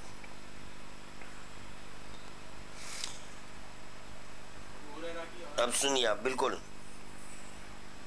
ایک طبقہ پیدا ہوا جس کا کام یہ تھا کہ حدیث کو پرکھنے کے معیارات خود گھڑ کے احادیث کو مشکوک بنانا شروع کر دیا، اور اس کے کام کے لیے ایک مستقل فن ایجاد کیا.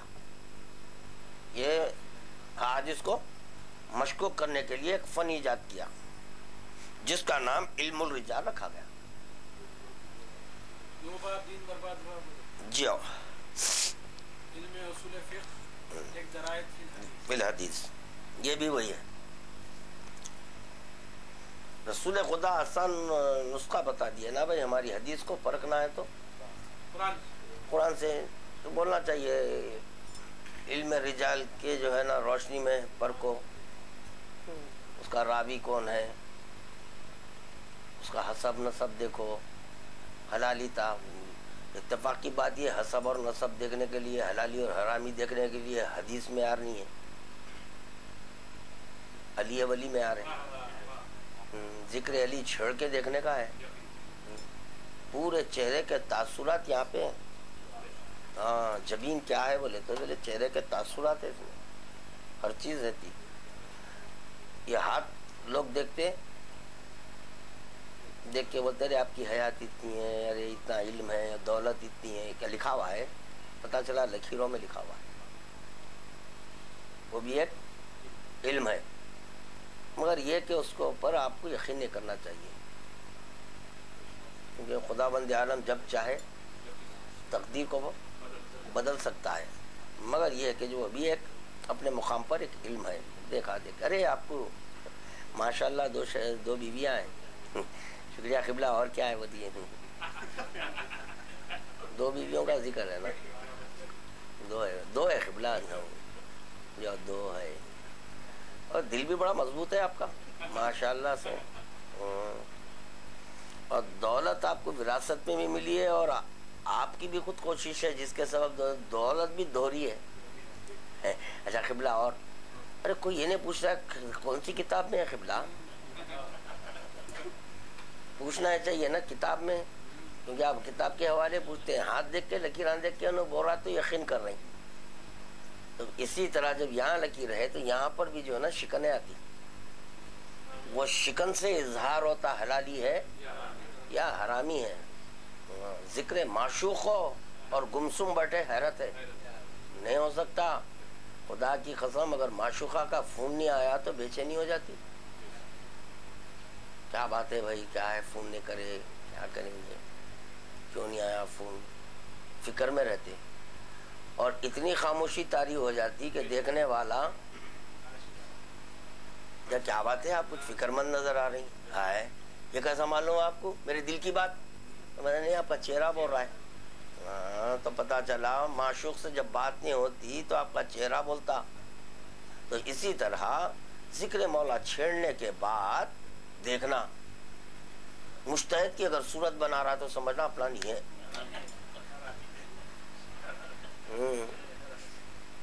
دور زمین کی شہروں میں آیت اللہ نظر آ رہے ہیں. اب کہاں سے آ سکتا وہاں پہ مولا, نہیں آ سکتا. دیکھو خمینی ہے, دیکھو خامنائی ہے, ارے دیکھو سیستانی ہے, ارے دیکھو خوئی ہے, ارے گل پائے گا نہیں ہے. پورے یہاں پر نمونے نظر آ رہے ہیں. تو جب ان کی پیشانی پر یہ لوگ نظر آ رہے ہیں تو مولا کی فضیلت کا قبول ہوتی نہیں ہو سکتی.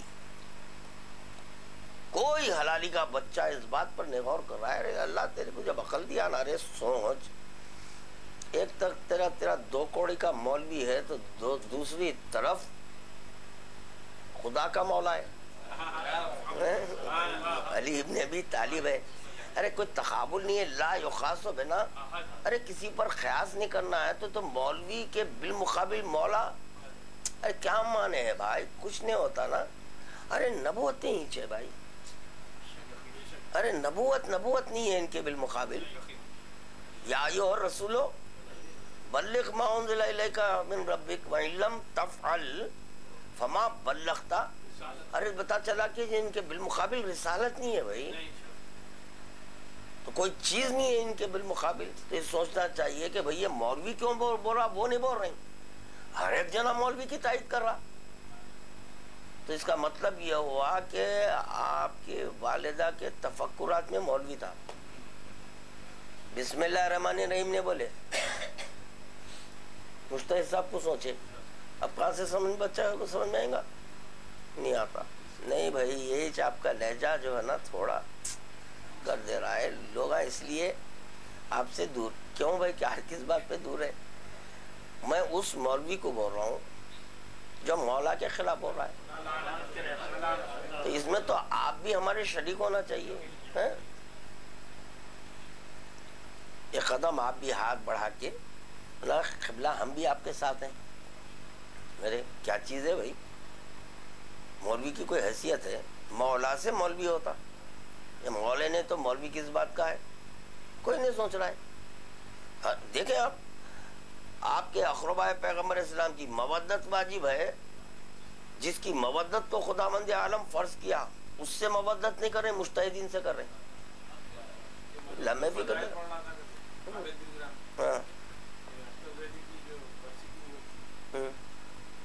چائے نہیں ہے, ختم ہو گئی.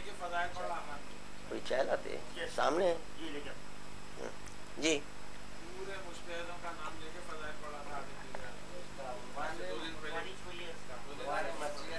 کیا ہے خدا کی قسم, مرجعیت کس کو بولتے اس سے ناشنا ہے. جو ہمیشہ یوتھ سے مخاطب رہتا اس کو کیا معلوم.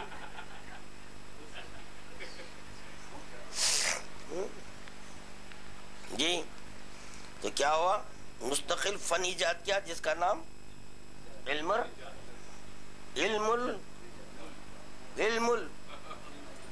الرجال رکھا گیا, جس میں حدیث کی صحت کی بنیاد اس بات پر رکھی گئی کہ اس کا راوی کون ہے, اس کا راوی کون ہے. یہ علم حضرات اہل سنت کی ایجاد تھی. چنانچہ علم رجال میں سب سے پہلی کتاب ابو منصور نے تنصیب کی. اجتہاد کس کی ایجاد, علم رجال بھی کس کی ایجاد. اسی لیے کہہ رہے ہیں بھائی, ہمارا مذہب الگ ہے, آپ کا مذہب الگ ہے. اگر یہاں پر سوال کے لیے علم رجال، یہ حدیث کی صحت کی بنیاد، ٹھیک ہے، حدیث کی صحت کی بنیاد جو ہے نا راوی پر ہے. پہلے راوی ہونا، بعد میں حدیث ہونا، ٹھیک، جیسے کہ پہلے علی ہے بعد میں قرآن ہے. پہلے علی آئے بعد میں قرآن آیا. اسی طرح یہاں پر راوی پہلے ہونا، بعد میں حدیث موجود ہے. راوی صاحب ندارت ہے، ابھی کہاں ہے وہ؟ تو باپ کے صلب میں ہے. ابھی وہ باپ کے صلب میں ہے، پیدا ہونے کے بعد دیکھنا ہے انہوں بھی حلالی ہے حرامی ہے. تو پہلے تو راوی کو پرکھنا ہے. تو راوی کو کیسا پرکھے ہیں؟ تو حدیث کو پرکھنے جا رہے ہیں آپ کہ یہ حدیث کیسی ہے، صحیح ہے، غلط ہے، ضعیف ہے، وغیرہ وغیرہ. آپ جو ہے نا حدیث کو پرکھے تک ہم راوی کو پرکھ لیے. اب پرکھنے میں وہاں پہ ہم یہاں پرکھ لیے راوی کو. راوی کو پرکھنے کے لیے مولا کائنات معیار الولد مولا علی ہے. تو آپ کے راوی کو ہم یہ کسوٹی پہ کسے تو وہ جو ہے نا وہ رہنے نہیں، یہ کمپلسری نہیں ہے. علی ولی اللہ اب آپ کرتے رہو راوی. تو پتا چلا آپ کے پاس وہ راوی ایتھینٹک ہے جس کے پاس علی ولی اللہ تبرک ہے، رجسٹرڈ ہے، سند یافتہ. ہو گیا. کون ہے؟ کافی تھا.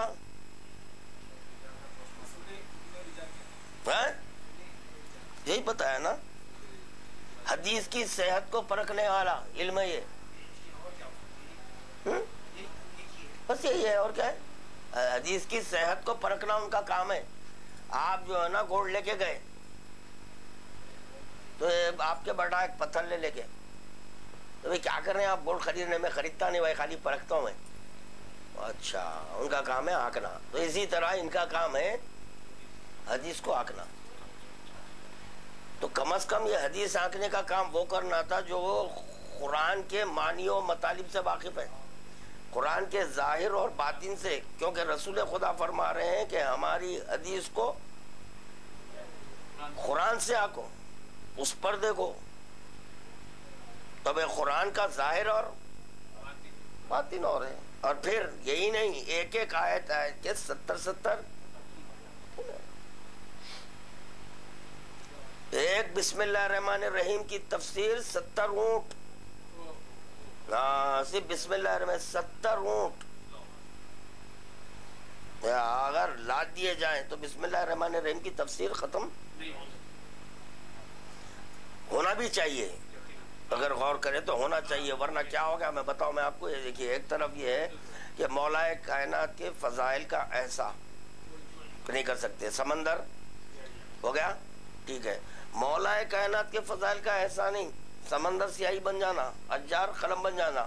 قرآن کا ایسا ہو گیا تو بھائی کیسا؟ 30 پارے، 114 سورے. تو پتا چلا کہ جو ہے نا مولا کائنات کے فضائل بڑھ گئے. قرآن بالکل جو ہے نا نویر ہو گیا. ماشاءاللہ ماشاءاللہ نہیں، وہ ایک ایک آیت کے باطن میں اتنے آپ کے مفاہیم ہیں، اس کا کوئی احسان نہیں کر سکتے.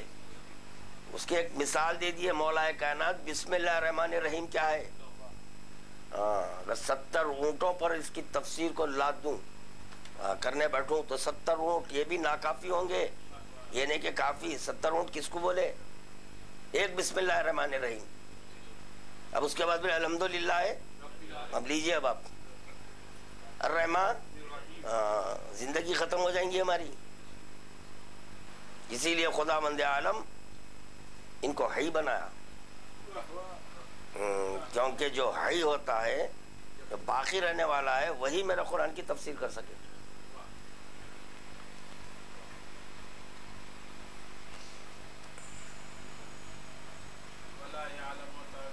الا اللہ والراسخون. والراسخون فی العلم کون؟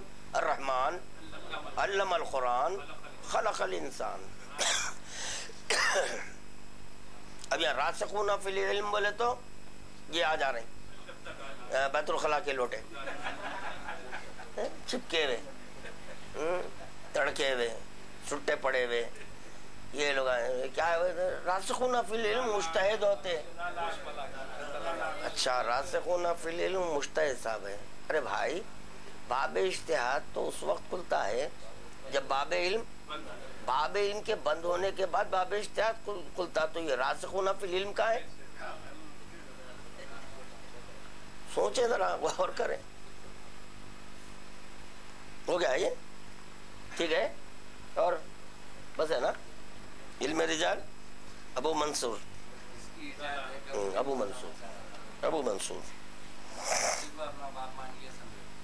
لازمی بات ہے نا بھائی. جو ایک حرف بھی آپ کو سکھائے وہ باپ ہے. تو پورا اشتہاد لے لیے. ڈیڈی بھی ہیں پردادا بھی ہیں دادا بھی ہیں انہوں سب ہے. کون ہے وہ تو یہ جو اشتہاد کا در کھولے انہوں ہے. ولایت جو مولا کہنا چاہیے وہ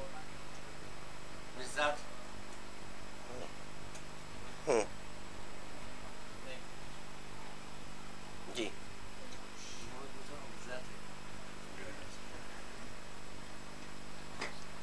جی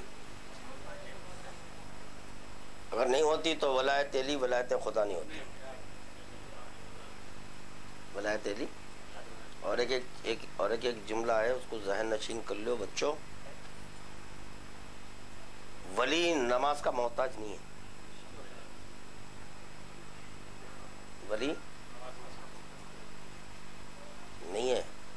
مولا کائنات نماز کے محتاج. وہی بتانا تھا سورج ڈوب رہا ہے. وہ بتانا تھا. یہ لاتعداد اس کی جو ہے نا علتیں ہیں. یہ رسول خدا سو رہے ہیں علی جاگ رہے ہیں سورج ڈوب رہا ہے. بتانا یہ مقصود تھا کہ ہم محتاج نماز نہیں ہیں. جی ہاں نماز ہمارے لیے اقرار ربوبیت کے اظہار کو نماز کہتے ہیں.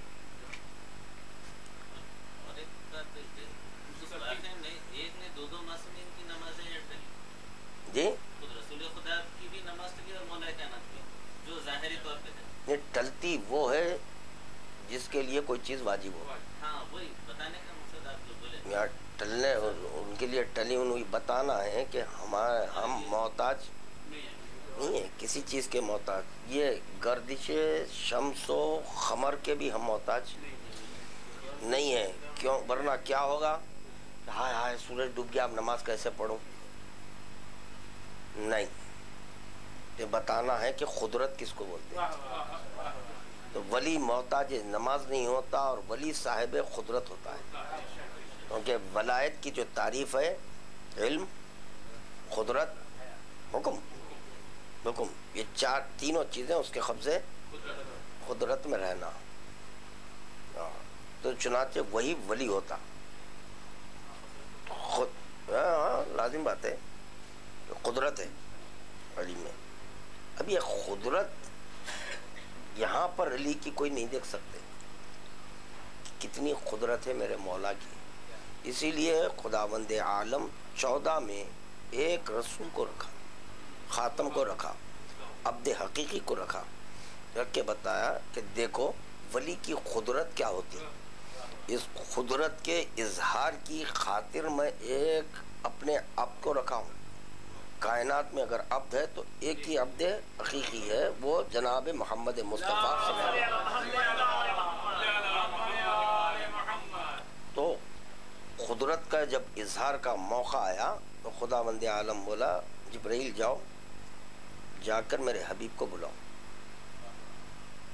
تو میں بتانا چاہتا ہوں کہ ولی کس کو کہتے ہیں. تو چنانچہ وہاں پر قدرت کا بھی اظہار ہو رہا ہے حکم کا بھی اظہار ہو رہا ہے علم کا بھی اظہار ہو رہا ہے. تینوں چیزوں کا اظہار.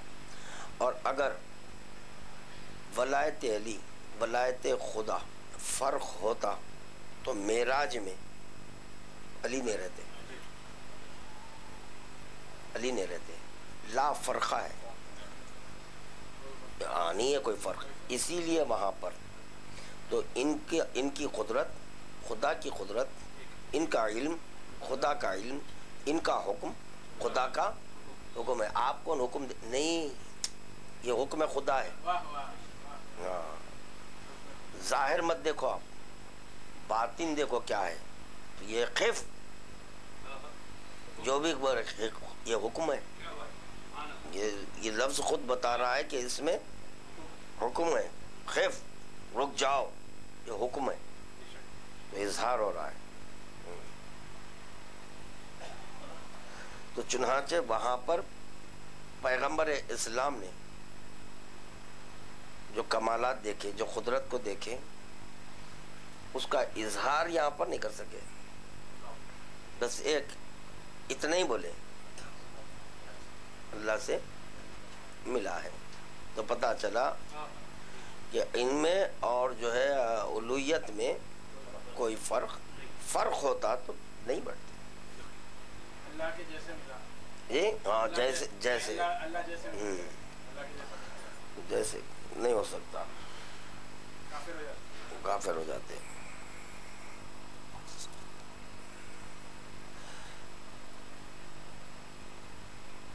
اور کیا ہے یہ پڑھا تھا عشرے میں، الوہیت کا مقام کیا ہے؟ جہاں پر نہ انکار ہے، یہ الوہیت ایک ایسی ہے جس میں اشتراک نہیں ہے، اس میں اشتراک الوہیت میں نہیں ہے. تو جو نا الوہیت سے ربوبیت ظاہر ہوئی، ربوبیت میں اشتراک ہے. اگر اشتراک نہیں ہوتا تو نزلونا من الربوبیہ کا حکم نہیں آتا کہ ہے وہاں پر جلوہ ہے، وہ جھلک ہے. وہ جھلک کیا؟ وہ حقیقت ہے، وہ حقیقت ہے. تو اس لیے مولا کائنات بول رہے ہیں کہ نہیں بولنا، مجھے نہیں بولنا. ایک ہے ہم، ربوبیت اور ولایت میں کوئی فرق نہیں ہے، کوئی فرق نہیں ہے. ہاں، کیونکہ یہ الوہیت سے ظاہر ہوئی، جب الوہیت سے ظاہر ہوئی ہے، تو جب ظاہر ہوئی تو یہاں پر اشتراک ملا. وہ اشتراک کیوں؟ کلمہ پڑھوانے کے لیے، لا الہ، ہاں نہیں ہو سکتے، اسی لیے وہ ہے. پھر یہ خداوند عالم صرف ربوبیت کو ظاہر کرنا، ولایت کو کیوں کیا؟ کیونکہ ربوبیت سے توحید اور نبوت نہیں نکلی، ولایت سے نکلی. اسی لیے ربوبیت اور ولایت دو بظاہر دو ہیں، جیسے کہ محمد عربی علی ولی بظاہر دو ہیں، حقیقت میں ایک ہے. اسی طرح ربوبیت اور ولایت بظاہر دو ہیں، حقیقت ایک ہے، مگر یہ طے شدہ بات. اب اس کی ایک موٹی مثال ہے بھائی، مثال آ رہی ہے. دیکھیے آپ، یہ بچہ مرد کو نہیں ہوتا، عورت سے پیدا ہوتا. تو اسی طرح آپ کے جو نا ولایت سے دو ہے، ایک توحید ایک نبوت. ولایت کے دو اجزاء ہیں. یہ جو چیز جہاں سے نکلی وہ کیا ہوئی؟ علت ہے، علت ہے. جو نکلی وہ معلول ہے. توحید معلول. اسی لیے مولا کائنات اگر ہم نہیں ہوتے اللہ کی معرفت، کیونکہ ہم علت ہیں، یہ ہے اس کا مقصد. اگر ہم نہیں ہوتے تو اس کی وحدانیت، اگر ہم نہ ہوتے تو اس کی عبادت، اگر ہم نہیں ہوتے تو اس کی توحید، کیونکہ ہم سے نکلی. یہ ہے توحید اور نبوت.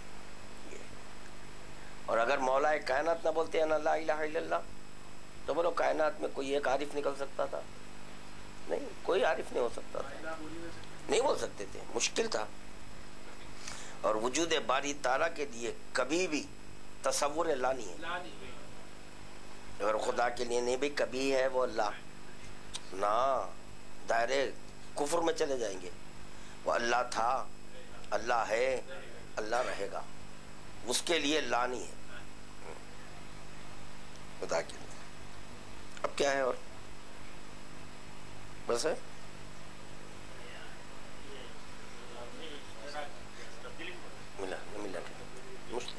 اشتراک یعنی کہ جو نا مل جلی ہو جاتی ہے، اشتراک ہے اس میں، ملنے کا صلاحیت، ملنے کی چیز ہے، مل سکتی ہے وہ، اس لیے ربوبیت اور ولایت ایک ہے، کوئی اس میں فرق نہیں ہے. لا فرق بین نور الربوبیہ و نور الولایہ، کوئی فرق نہیں ہے نور ربوبیت. پر اتفاق کی بات یہ ہے کہ ربوبیت کو بھی نور بولا گیا اور ولایت کو بھی نور بولا گیا. اس پہ غور کرنا ہے کہ ربوبیت نور، خدا نور نہیں ہے، خدا نور نہیں، مگر لا فرق بین نور الربوبیہ و نور الولایہ، ربوبیت کو بھی نور بول رہے ہیں، ولایت کو بھی. اللہ نور بھی نہیں ہے، ربوبیت اس کو نور بولا جا رہا ہے. مولا کائنات بول رہے ہیں مجھے نہیں بولنا، اللہ کو نور نہیں بولنا ہے، اللہ کو نور نہیں بولنا ہے، نہ ماننا ہے، مگر اس بات کو تسلیم کرنا ہے کہ اول ما خلق اللہ ہو، سب سے پہلے اللہ نے میرے کیسے کیا بولے من نور اللہ کہنا، مگر اللہ کو نور نہیں ماننا. یہاں پر بھی نور ربوبیہ ہے، ربوبیت نوری ہے، مگر مولا کائنات کریں مجھے نہیں بولنا، یہ سمجھنا. یہ کیا بات ہوئی کہ خدا نور بھی نہیں ہے، کوئی ربوبیت اور ولایت میں فرق نہیں ہے، پھر مولا بول رہے نہیں بولنا، تو خدا کو نور نہیں بولنا ہے، یہ سمجھایا جا رہا ہے وہاں پر. سمجھ میں نہیں آئی بات؟ نہیں بولنا، ہاں جیسے اللہ من نور اللہ بولنا ہے، اللہ کو نور نہیں ماننا ہے. اسی طرح یہاں پر بھی جو ہے نا ربوبیت کو نور بولنا ہے، مگر یہ کہ مولا کہہ رہے ہیں مجھے، یہ میں کہنے والے کون ہے؟ نور ہی نور ہے، وجود ہو، آپ کا وجود خود نور ہے، ربوبیت خود ایک نور ہے. پھر یہ آپ کیوں کہہ رہے ہیں کہ نور نہیں بولنا؟ کیونکہ اللہ کو نور نہیں بولنا ہے، اس کے لیے ہے، یہ اس کے لیے نہیں بولنا ہے، یہ ماننا ہے.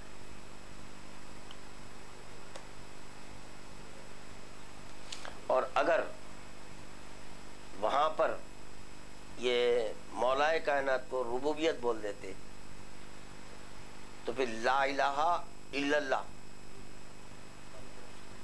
لا الہ الا اللہ، تو وہاں پر صرف اور صرف مولا کائنات ہی آتے.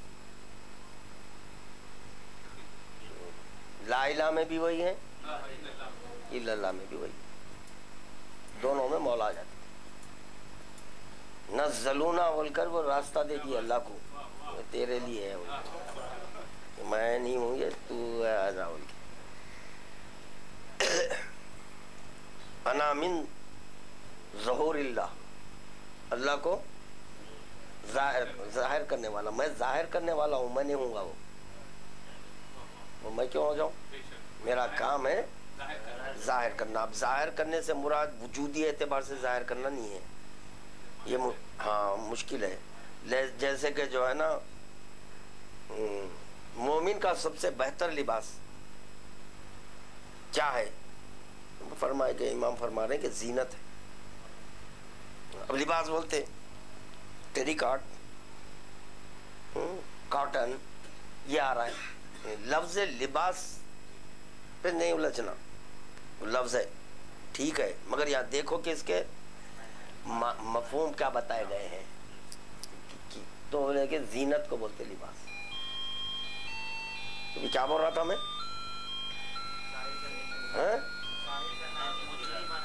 ہاں ظاہر کرنا، ظاہر کرنے کے مراد یہ نہیں کہ وجودی اعتبار سے ظاہر کیا، میں وجودی اعتبار سے اللہ کو نہیں، کفر ہی ہے وہ نہیں. جیسے کہ جو ہے نا مولا کائنات جوف کعبہ میں قرآن کی تلاوت یہ کس کو ظاہر کرے؟ کلام خدا کو ظاہر کرے وہ.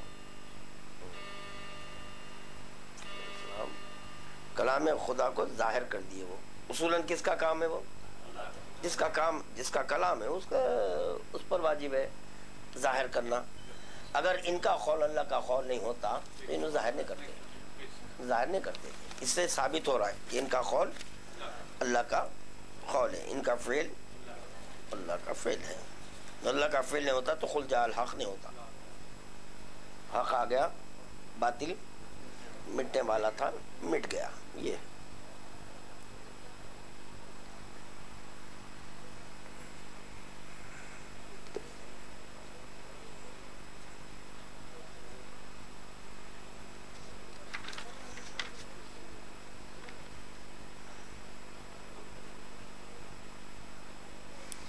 جیسے ابھی بتا رہا تھا نا میں کہ بعض لفظیں ایسی رہتی جیسے مومن, اللہ بھی ہے مومن. جیسے اللہ کو مومن بولے, اپنے آپ میں وجود پر اس لفظ کو وارد کر کے بول رہے ہیں ہم بھی مومن اللہ بھی مومن, تو ہمارے جیسا نہیں ہو سکتا. حی کون ہے؟ یہ حی اللہ ہے. جب لفظ حی مخلوق کے لیے بولا جائے گا تو اس کے معنی ہوں گے جس کو حیات دی گئی. حیات مخلوق کے لیے جب یہ آئیں گا لفظ تو حیات دی گئی, اور جب یہ لفظ خالق کے لیے آئے گا تو دینے والا, اس کے لیے دینے والا, ہمارے لیے جس کو دی گئی. لفظ ایک ہی ہے. موقع اور محل کے اعتبار سے معنی اور مطالب بدل جاتے ہیں. تو جب ایک لفظ موقع اور محل کے اعتبار سے معنی اور مطالب کو بدل دیتا تو مولا کائنات جب معراج میں چلے جائیں تو مولا کائنات معراج میں موقع اور محل کے اعتبار سے وجود بھی بدل جاتا. اس کے اوپر حیرت نہیں کرنا. ایک لفظ حی بدل جا رہا ہے, بنسبت خالق کے اس کے معنی الگ ہو جا رہے ہیں, بنسبت مخلوق کے اس کے معنی الگ ہو جا رہے ہیں. تو اسی طرح جب مولا کائنات معراج میں ہے تو معنی اور مطالب اس کے مقام اور محل کے اعتبار سے بدل جائیں گے.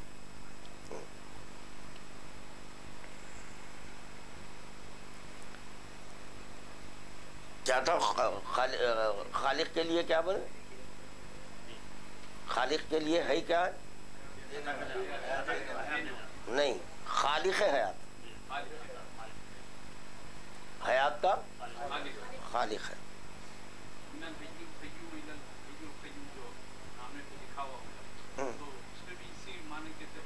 لازمی بات ہے. من الحی القیوم الی الحی القیوم, بالنسبت خالق کے خداوند عالم کے یہ 14 کہہ رہے ہیں کہ ہم فی حکم العدم ہیں. اس کے اعتبار سے اگر ہم پہ غور کریں گے تو ہم عدم ہیں. اور بالنسبت کائنات کے الگ ہے. وہاں پہ یہاں پہ معنی و مطالب بدل جائیں گے. یا یوں سمجھے بالنسبت ہمارے وہ ازل ہے, بالنسبت خدا کے اول ہے, کیونکہ ہم نہیں پہچان سکتے آغاز کب سے, خدا جانتا ہے اسی لیے اول ہے.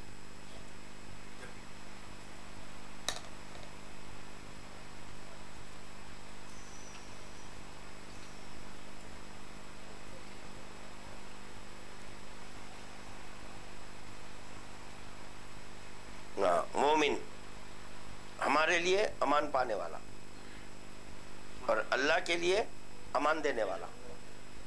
وہ دینے والا, ہم پانے والے. یہ ہے لفظ ایک ہی ہے.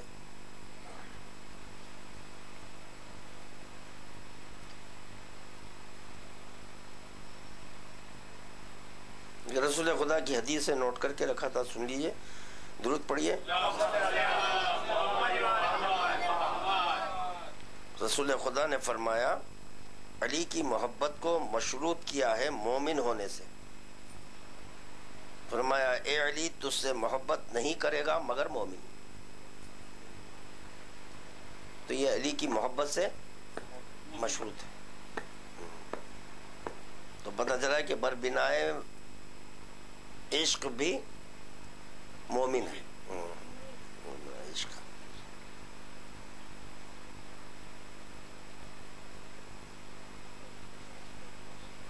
ایک اور ایک حدیث سنیے. پڑھا تھا یہ, لکھ لیا تھا, پڑھا تھا نہیں پڑھا تھا یاد نہیں ہے مجھے. رسول خدا نے فرمایا اللہ نے اپنا نام مومن اس لیے رکھا تاکہ علی کے اکرام کو ظاہر کر سکے. نا پڑھا تھا یاد نہیں ہے مجھے. علی کے اکرام کو ظاہر کرنے کے لیے مومن. جب خداوند عالم مومن ہے, علی کے اکرام کو ظاہر کر رہا ہے. آپ یہاں پر مومن ہے اور علی کے فضائل ظاہر نہیں کر رہے ہیں. یہ وہ تو امیر المومنین ہے, وہ تو خیر امیر ہی ہے. اکرام کی بنیاد پر امیر ہو گئے ہو. خداوند عالم نے جب اکرام ظاہر کیا تو امیر ہے وہ.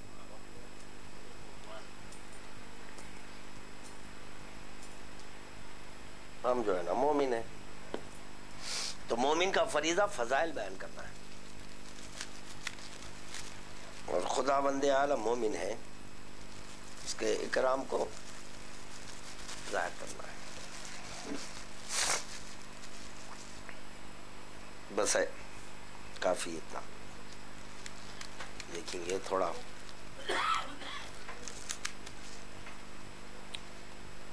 درود پڑھ دیجئے.